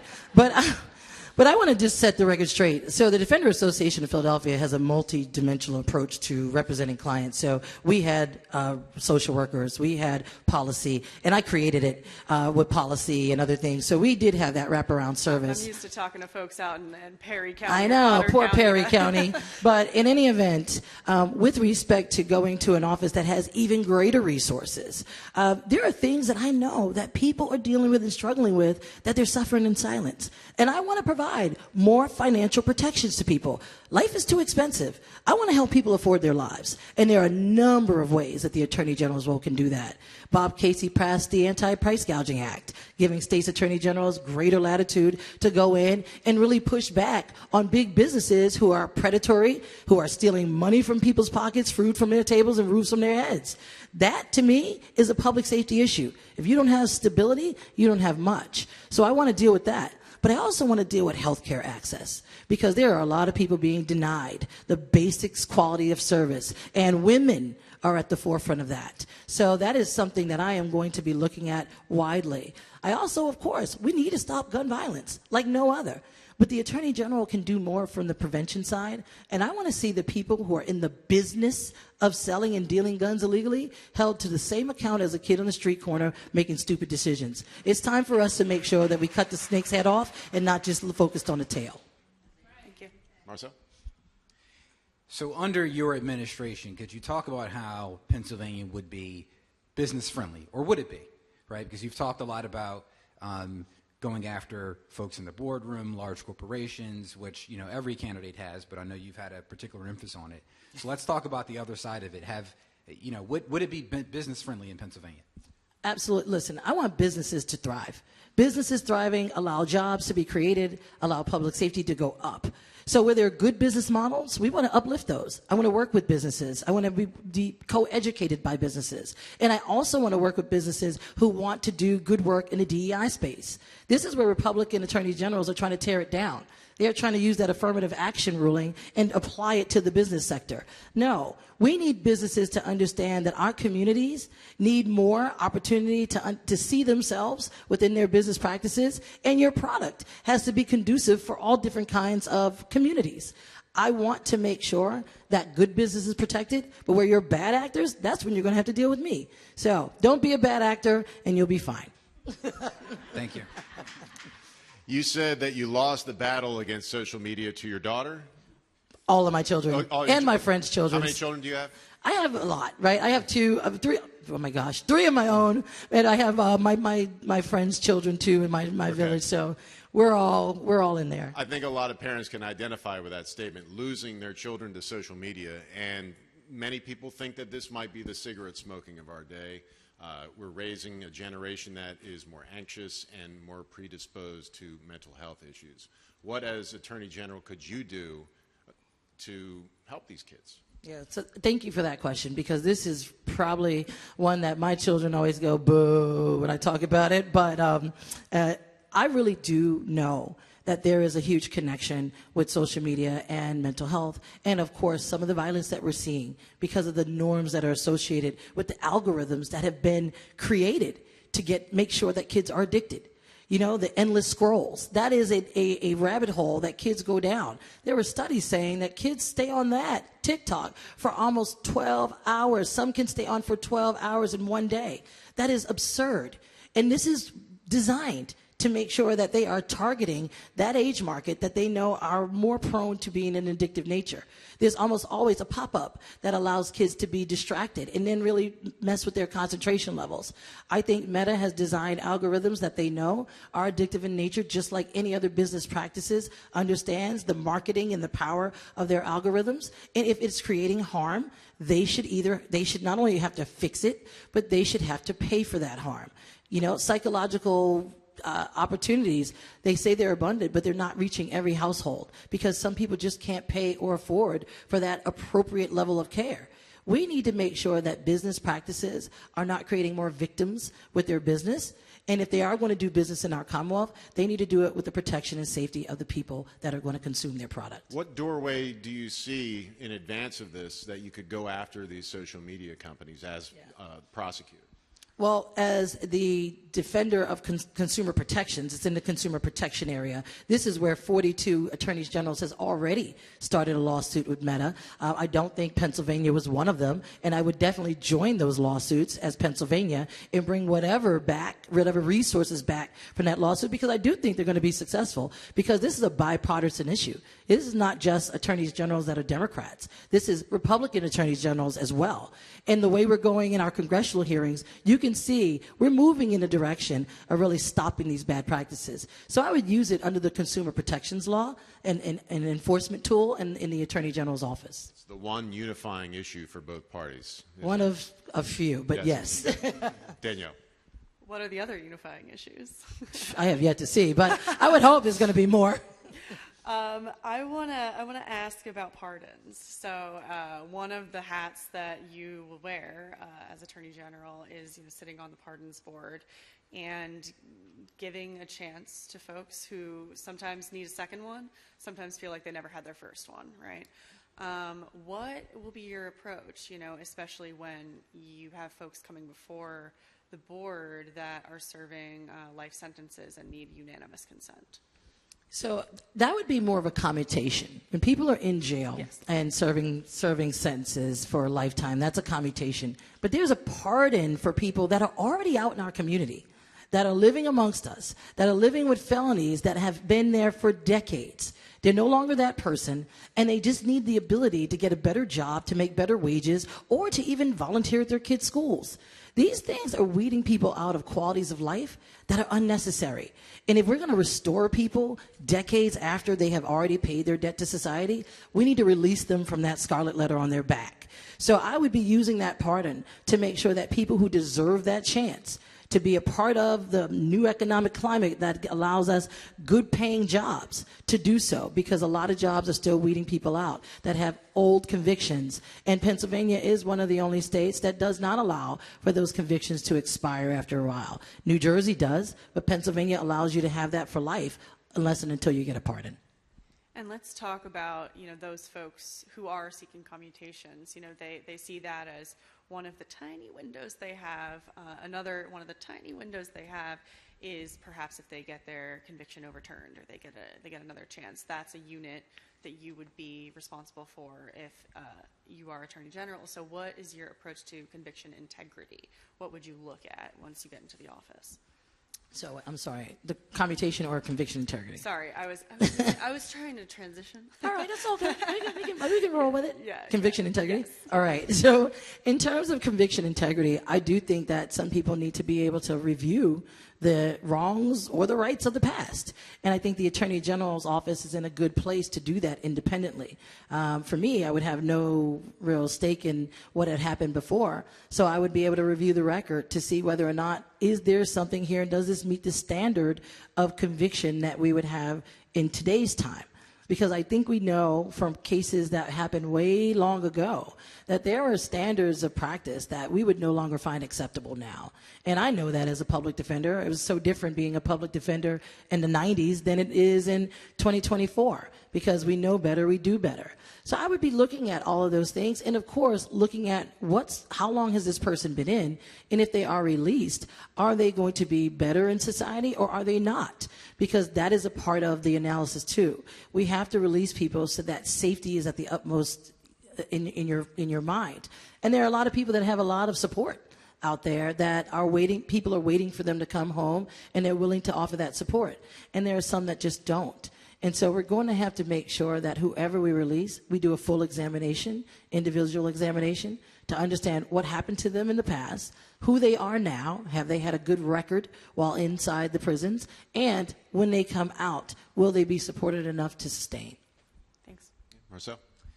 We mentioned conviction integrity, and I wanted to ask your thoughts on what should happen after someone is found to have been wrongfully convicted. So in Pennsylvania, there is no automatic compensation for someone who has been wrongfully convicted. Do you think Pennsylvania should have that, and would you advocate for that as Attorney General?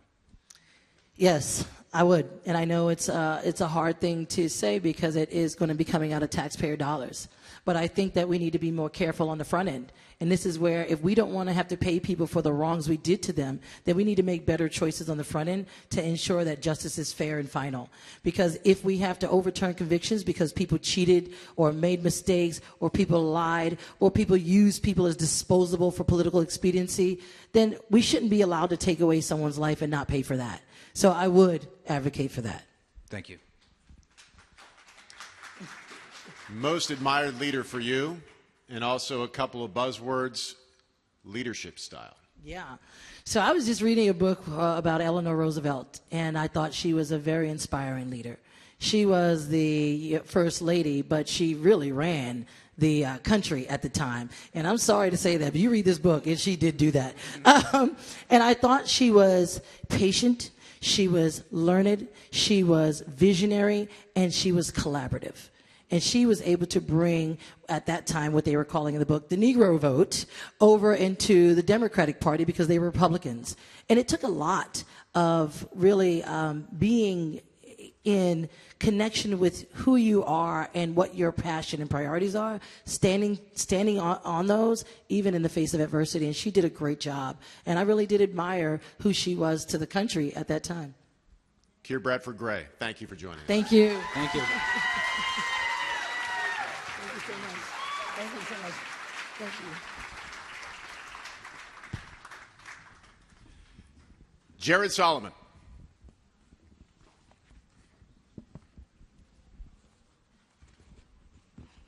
He is the state representative of Philadelphia, current chair of the Pennsylvania House Veterans Affairs and Emergency Preparedness Committee. Hello, good to see you. And also a former Army Reserve JAG officer. Welcome, Marcel, is the first question. I promise that there are no other Attorney General candidates. You are correct. I'm the last one. Mr. Solomon, could you describe a piece of legislation that would really speak to what you would do as Attorney General? Sure. Or I should say a piece of legislation that you've introduced. Thank you for the question.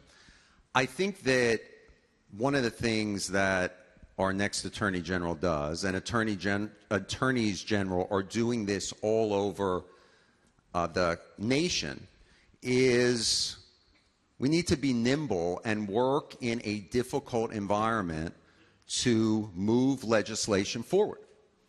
And I've actually done that in a Republican-dominated legislature, moved 7 pieces of legislation. An example of that is an affordable housing bill that I passed. I actually was able to work in a Republican legislature to reframe the tax abatement, allow for affordable housing growth in our city. And that was done through hard work, building bipartisan, bicameral, cross-regional relationships that led to real progressive policy change. That's exactly what I'll do as our next Attorney General. And is there a piece of legislation that you introduced that is your most unpopular? And if so, do you stand by it now or do you regret it? I'm glad you brought that up. I have a lot of unpopular pieces of legislation, but I think that speaks to why I'm the best candidate for Attorney General. Attorney General, in the Commonwealth Attorneys Act, the first statement, line 1, is an independent officer. That's exactly what we need, and my legislative agenda has showed that. I've called for open primaries, allowing new independent voices into our democracy. My legislation to bring a gift ban to Pennsylvania. My legislation to make sure that we clean up our campaign finance laws, actually bring campaign finance reforms such as prohibiting dark money, creating transparency around dark money that is polluting our democracy. I'm very proud of these reforms, and I will continue that reform-minded agenda as our next Attorney General. Thank you. Thank you. The Inquirer says the latest campaign filings had you #1 in money raised, $1 million, nearly twice as much as the #2 candidate, Stollsteimer. Do you want to make a contribution, Matt? Is that what? No. I was just wondering, how did you do that? You know, this speaks, I think, to the way that I campaign in the primary, but also the type of general election candidate I will be. When Trump comes to Pennsylvania, and it will be the nominee on the Republican side, he brings all of his special interests. He brings all of his moneyed interests. The only way that we ensure our values are projected with strength throughout the Commonwealth is if we win. And I have had the courage to take on big fights and the courage to win. And the way we do that work is we build a broad base of support, just like I've done, bringing in independents and moderate Republicans to make sure that I can propel a message and not just help my candidacy, but help us up and down the ballot. So following up on Matt's question, who are the largest donors? You raised a lot of money. Who are they, and why do they support you? You are also not on my report, unfortunately. John Middleton is my largest donor. And why is John supporting you? Yeah, so John Middleton is the owner of the Phillies. Is everyone in here a Phillies fan? Thank you. Good. I was making sure we didn't have any Mets or Yankees fans among us. So, John Middleton supports me because I'm reform-minded, because I stand up for what is right. And if you look at my track record, I've taken on all the special interests, locally, political power brokers, political elites, who are not interested in helping us and our communities here in Pennsylvania, but they want to pad their own pockets. And I've taken on them all. I think John appreciates that because he wants a sense of reform and good governance within our Commonwealth. Danielle? Thank you. You are a legislator, and so you know that everywhere, but often in Pennsylvania, laws are political. As Attorney General, you might be in the position of defending a law or standing behind a law that you don't necessarily agree with politically or, just in general. What would you do? That is a really interesting question. And it takes the mundane and it elevates it to an area of supreme importance, I believe. One of the mundane, seemingly mundane functions of the Attorney General is that we provide statutory advice to agencies. We also defend agencies, individuals and agencies when they're sued. One of my cherished values is that I believe in the rule of law. It, in many ways, is what separates us from many other countries. We believe in the rule of law to reign supreme in Pennsylvania and throughout the nation. So I will be called upon at times to not do what is popular or what is best in my political interest or what is best for political expediency's sake, but to do what is right, to follow the law. And the law will always be my true north. And I have shown a track record of taking or making hard decisions even when they've been politically unpopular. So right now, it is the law that a special prosecutor will be able to look into crimes that are occurring in the jurisdiction of SEPTA. What's your feeling on that law? So as Attorney General, I also have prosecutorial discretion to make a determination about how I want to use resources to prosecute certain crimes. I voted against Act 40, and I did so because it was the right thing to do. Why? When Trump Republicans led impeachment efforts against our district attorney, my leadership in my caucus chose me to stand up and push against those unconstitutional moves to impeach our district attorney. I strongly believe that Act 40 is an extenuation of that. They want to silence voices here in Philadelphia and throughout our Commonwealth. If you really want to delve into solution-based approaches to reduce gun violence in our Commonwealth, Senate Republicans would have reached out to some of the state reps and state senators in Philadelphia to try and get a sense of what approach is needed. We in the House have led the way in bringing common sense gun reforms, such as reducing high-capacity clips, red flag laws, the assault weapons ban, move them through the State House. We need to get those bills moving in the State Senate to the governor's desk and really think creatively about how we want to work to reduce gun violence.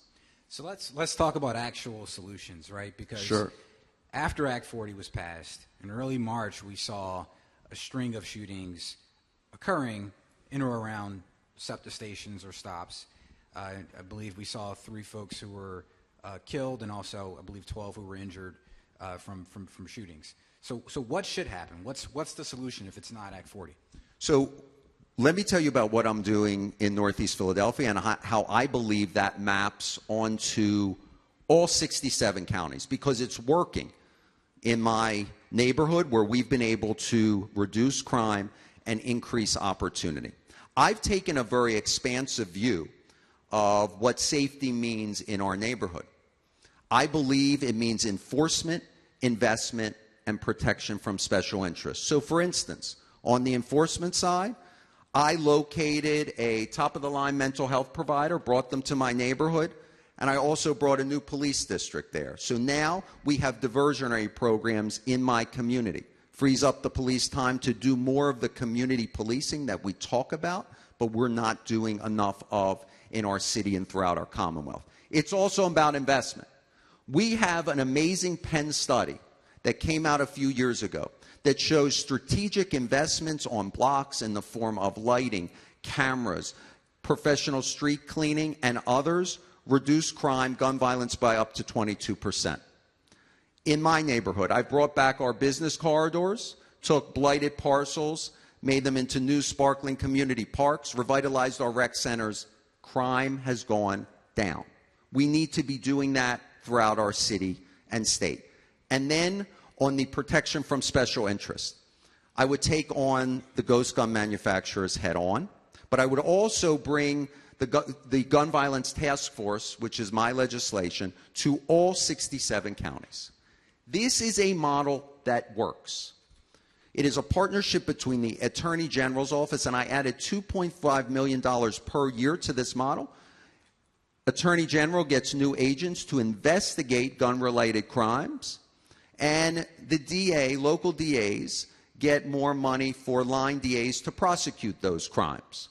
We also surround that task force with civic leaders, faith-based leaders, nonprofits, and then put a dose of prevention, bring in subject matter experts that talk about prevention techniques, restorative justice techniques long-term.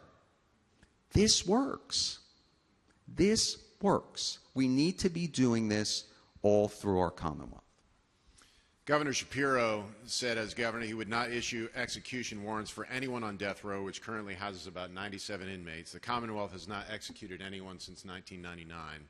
Where do you stand on the death penalty? Yeah, I think the governor is right. This is certainly a hard issue for whether it's the brutal murder of George Floyd, whether it's the atrocities at the Tree of Life Synagogue in Pittsburgh. You begin to really contemplate what just deserts mean for folks that commit such heinous acts. And when I really started to think about it, I would like those individuals who will never be able, the people who perish, to return to their loved ones. They will never be able to go on, and many of them who were young realize love and marriage and the experience of having kids. The folks that committed these atrocities really should think about that each and every minute, each and every week and month and year. That is true punishment, and I think our governor is correct. Danielle? Let's talk about mercy. As Attorney General, you would sit on the Board of Pardons and have a vote to give people a second chance when they come before you. What is your approach on that board? So, first of all, I realized that not everyone was raised like me. I was raised by a single mom in Northeast Philadelphia above my great-grandparents' butcher shop. And my mom didn't have a lot of money for our family, and we really struggled. But I had a mom who provided me with guidance and love and encouragement at every single turn. When I coached the youth basketball program in my neighborhood, many of those young boys did not have that. They didn't have a mom or dad at home. Some might have an aunt or a grandmother, but many of them looked to peers for support and guidance and love. for those boys, and a couple of them have gotten caught into the criminal justice system, we need to have mercy. We need to temper our justice system with mercy. And in my role as a member of the Board of Pardons and Parole, I would do just that.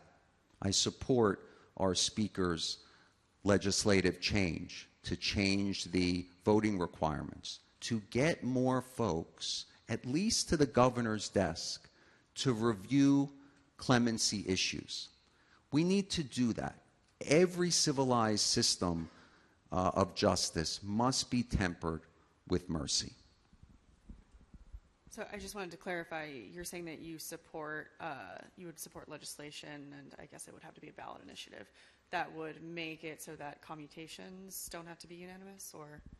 Exactly. Okay. So Speaker McClinton, we actually did not run the constitutional amendment, but I was a supporter of it. I think that's the direction we need to go in the legislature, and we've been leading the way in the State House to move us in that direction. Marcel? Thank you. So I'd like your views on how current law enforcement officials are doing. So could you give us a grade for the current Attorney General, Michelle Henry, and also a grade for Philadelphia District Attorney Larry Krasner, and support that grade with examples? Well, I want to talk about, and while I'm talking, I'll think about a grade. I want to talk about the work in terms of policing that we need to be doing in the Commonwealth that we are not. The Attorney General in Minnesota, the Attorney General in North Carolina convened a task force to look at the historic arc of policing in our society. We need to do that here in Pennsylvania. And the task force motto gives us the ability to explore an issue and then recommend policy changes to the legislature. What they did is explore policing through and the relationship between police and community over the decades. And it brought community in to the process. We need to be doing that right here in Pennsylvania. One of the reasons why, and I talk about policing, if you went today, well, school's out now, but if you went tomorrow to Northeast High School, which is in my neighborhood, 3,600 kids, and you said to all those kids, how many of you are interested in becoming a police officer? If one raised their hand, I would be shocked. That is a problem. We are talking about policing as it existed in 1980 and 1990, but we need to be appealing to the next generation today in 2024. So I would convene that task force in part to begin a conversation and a massive public service campaign to bring the best and brightest of this generation into the police force of today. In terms of a grade, Michelle Henry, B+, that seems like a good grade, right? B+. I got some B+ at Swarthmore, not a lot of them actually. Larry, I think a B. When you asked why. On Larry, I believe Larry is right on not prosecuting low-level drug offenses. He's right on a conviction integrity unit. I don't believe that the city is getting what we need in terms of the effective, efficient enforcement of gun-related offenses. And I've been outspoken on that with frequency. As Attorney General, would you intervene in local prosecutions of gun crimes? So I'm someone that always builds relationships. And as you know, each local DA has jurisdiction over gun-related offenses. It's only in the case of a abuse of prosecutorial discretion that the Attorney General can come in and argue before in a local jurisdiction to sort of cherry pick that particular case. What I would do first is do everything possible, and that's why I bring up the Gun Violence Task Force, because I want to break through agency silos, build relationships, and make sure everyone is rowing in the same direction when it comes to reducing gun crimes in the city and state. Some might say that a Philadelphia legislator wouldn't have much chance in a statewide race. What do you say? Oh, come on. Who says that? Not you, of course, Matt. You wouldn't say that. I think Ed Rendell did a pretty good job. I think was one of our best mayors and was a remarkably accomplished governor. That's old news. That's I think the old way of thinking. People now want experience, vision, and an action-oriented approach to government. And if you can deliver that, it doesn't matter where you're from. People just want that authenticity and make sure that you are pointed on accomplishing things. People are starving for government to just do and work and deliver. Favorite politician all time? Favorite politician all time? I would go with Lyndon Johnson because he did exactly what I was talking about. First politician in over 80 years that got civil rights laws passed in the Senate. And that type of action-oriented approach is something I really admire. Jared Solomon, ladies and gentlemen. Thank you. Don't go anywhere. We're bringing everyone up. I'm not going anywhere. Thank you. Don't go anywhere. We're bringing the rest of the candidates up right now. We're going to do a little quick round here with some questions from you, the audience.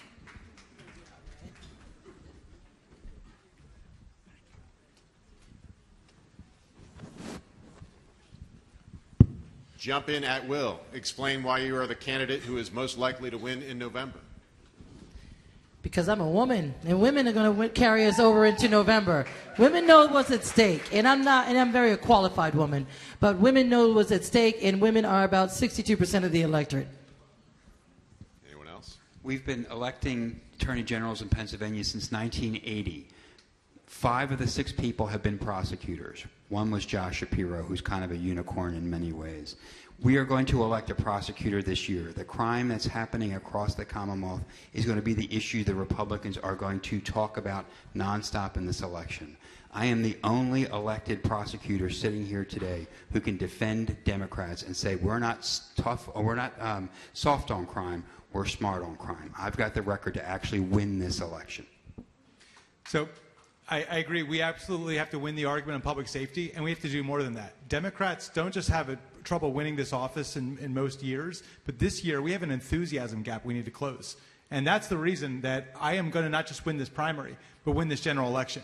Our support is enthusiastic. It is through the roof. It is from the southwest to the northeast of Pennsylvania. We have built this broad and diverse coalition. We've been here in Philadelphia competing in the open wards. We've won nearly all of them, and not just with slim majorities, but super majorities. People are fired up and ready to go, and we are going to win this election to make sure the Republicans don't take this office back by talking tough on crime, but that we have a positive vision for people to get excited about. That's how we're going to win. I've run statewide twice before, and I've won twice, including once when Trump was on the ballot. So there's no, you don't have to pretend like whether I've done it or not. And the other thing is, and I get it, like I'm in Philly, but I'm the only candidate that can do better than the average Democrat in South Central Pennsylvania and Southwestern Pennsylvania, which are swingier areas. And my personal story of having a father incarcerated and never having health insurance when I was a kid because my brother had muscular dystrophy and put myself through night law school. That's a story that will connect with Pennsylvanians all over this state. That's why I'll win in November. I served in the military. There are over 800,000 veterans. Veterans support veterans. That's a great general that will help me in the general election. But I think more to the point, my stands against special interests, taking on the biggest corporate cheats, political power brokers, political elites to bring real reform. It's exactly what independents and moderate Republicans are looking for, and we need that broad-based coalition to win in November. This is a question we haven't heard all night, so I thank the audience for chiming in on this. How will you monitor potential gerrymandering of our districts? There was a district, I can't remember if it was congressional or state, in the state of Pennsylvania that was Goofy falling upside down? It's like Mickey kicking Goofy, Goofy Something kicking like Mickey, that. one of How those. would you protect from gerrymandering? Well, one of the things is working with the legislature for actual reform.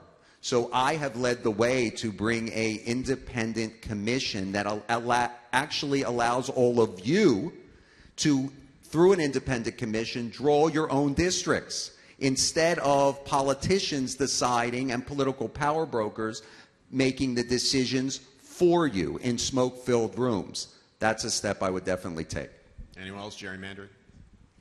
Yeah, I mean, this is why I want this job. I'm not interested in being in the legislature. I want to be Attorney General.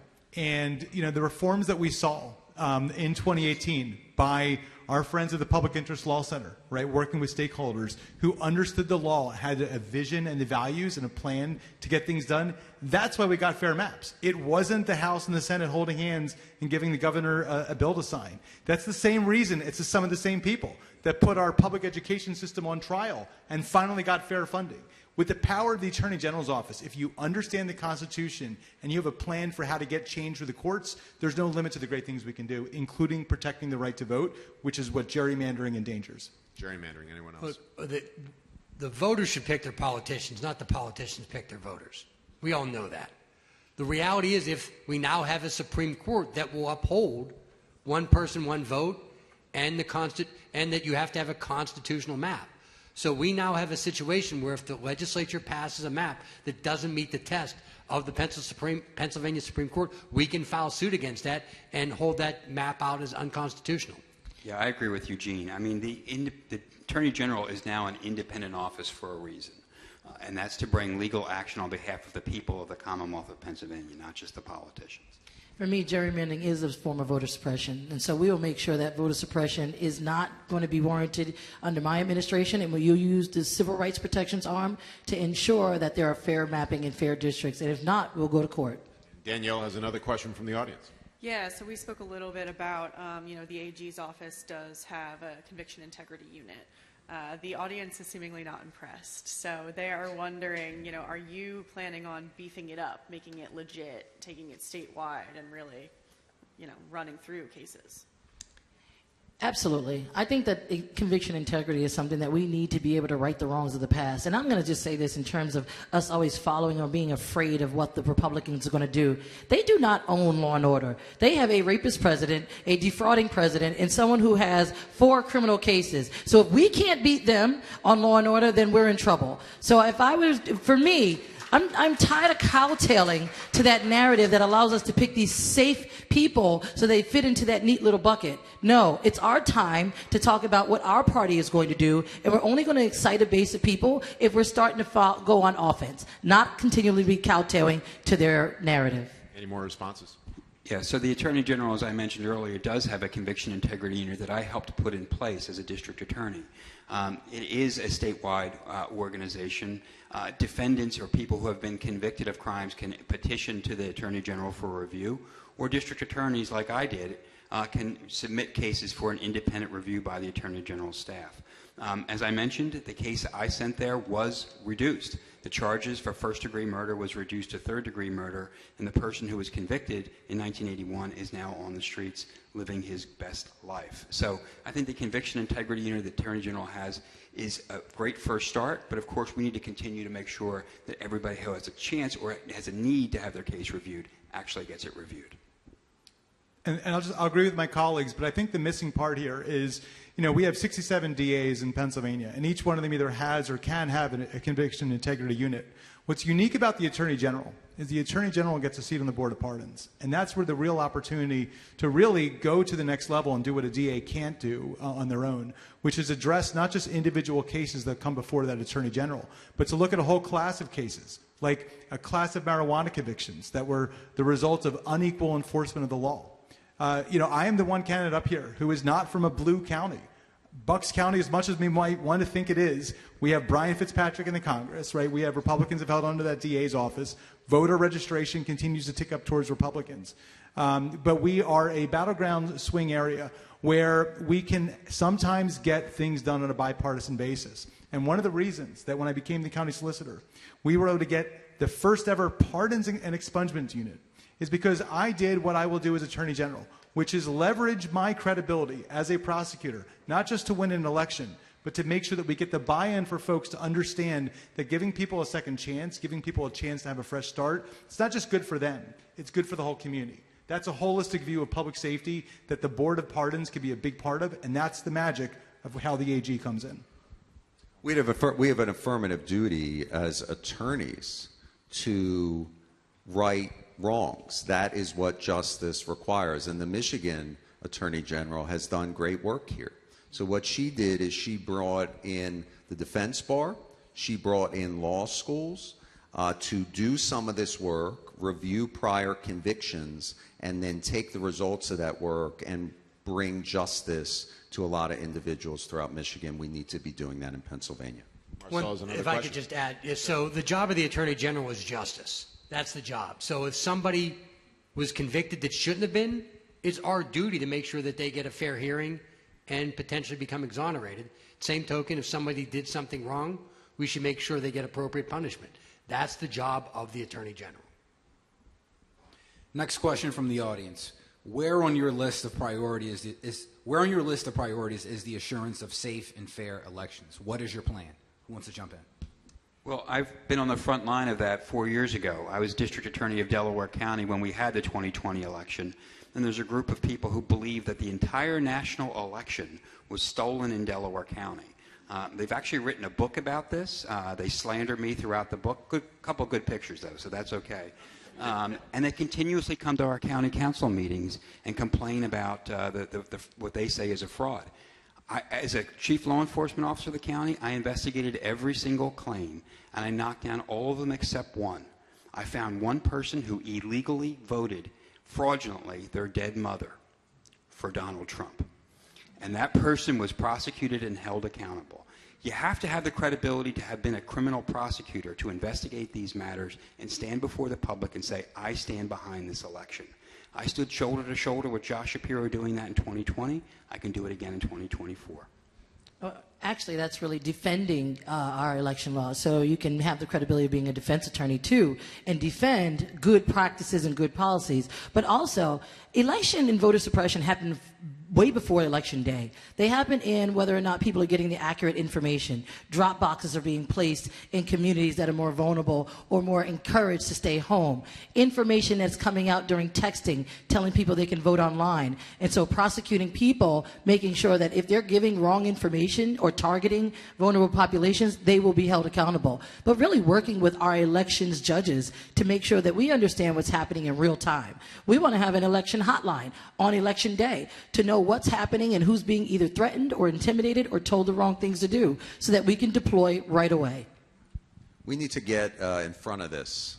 So we have an election integrity unit, Attorney General's office, and I would use that to really get in front of all these myths and mistruths and lies. When I was on the state government committee, after the 2020 election, the state government chair was trying to question mail-in ballots and the integrity of the election. So they thought they would go to the reddest counties out there, Somerset County and Forest County, and they would bring in all the election officials who would say, there are all these improprieties. You guys got it all wrong. Trump won. Well, what do you think they all said? He said, there's nothing to see here. We did our, by the way, these are all Trump voters. They said we did our job, administered the election in an efficient, fair manner. We need to get in front of this by ensuring that we dispel all these myths and mistruths immediately prior to an election. We're only going to get one chance to get this right. And this is going to be the most important thing that the next Attorney General has to do on day one. Now, when I did this in 2020, and I was honored by the county commissioners of Pennsylvania for not just defending the rights of people in Bucks County, but by uniting the county solicitors across Pennsylvania. This was a game of volume, right? They were just trying to overload us by flooding the courts with baseless election claims. It was my first time doing this. Unfortunately, it was their first time. So they had the legal masterminds like Rudy Giuliani in my old neighborhood in Northeast Philly from the parking lot of the Four Seasons Landscaping Company calling the shots. And so, of course, we won all these cases. They tried to kill us with the death of 1,000 paper cuts. But they're going to be much better prepared next time, because in 2020, and by the way, these cases went on into 2021 and 2022, we didn't have a single board of elections that had been taken over by election deniers. And now these folks have found comfort all across Pennsylvania. So we're going to need to know not just how to defend the right to vote, but how to take court action, writs of mandamus, going into court affirmatively against government itself to force local governments to do their job and count everyone's votes.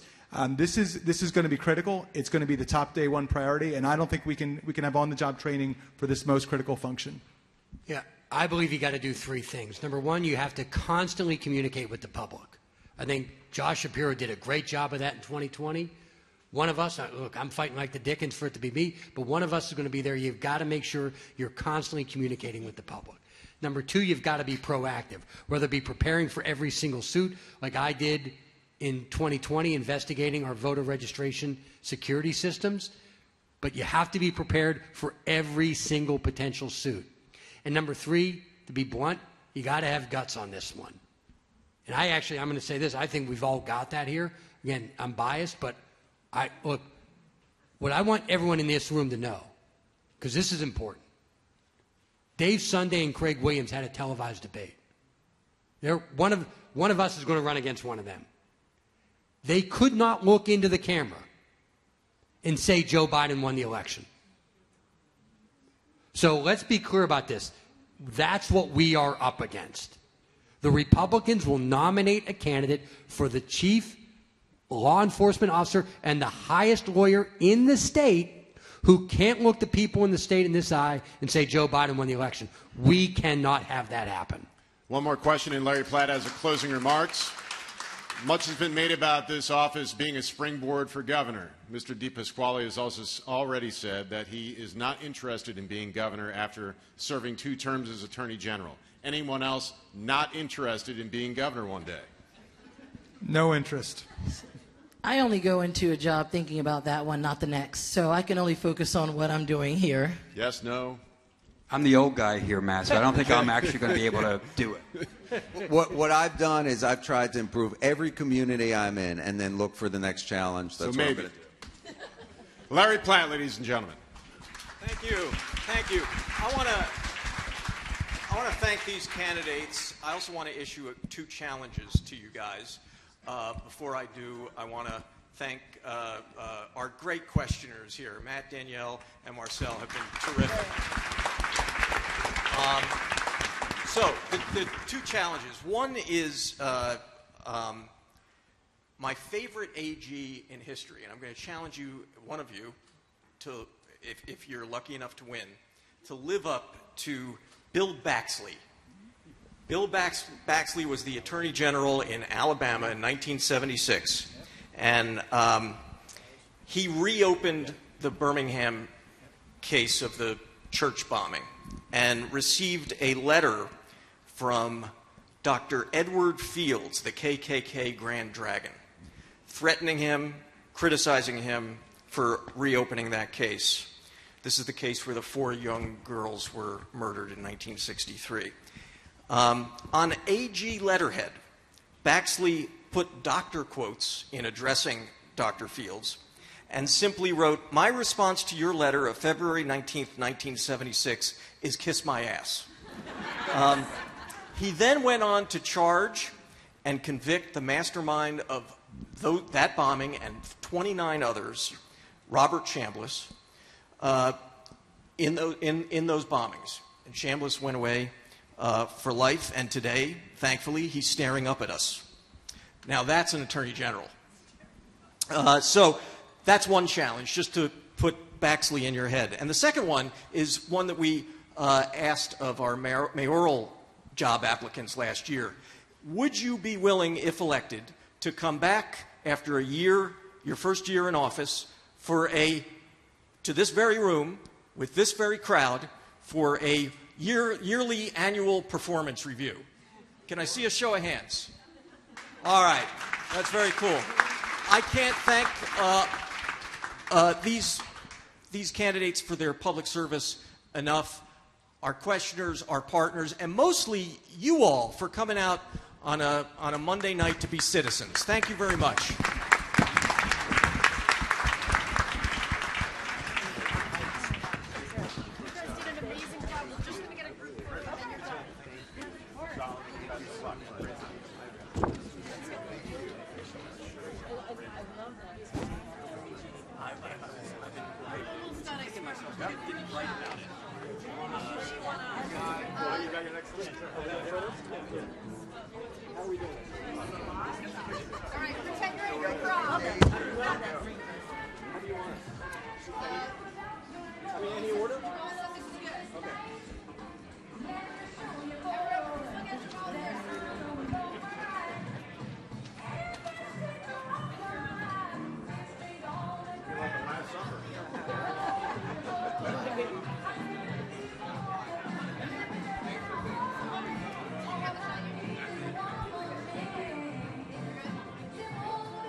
That's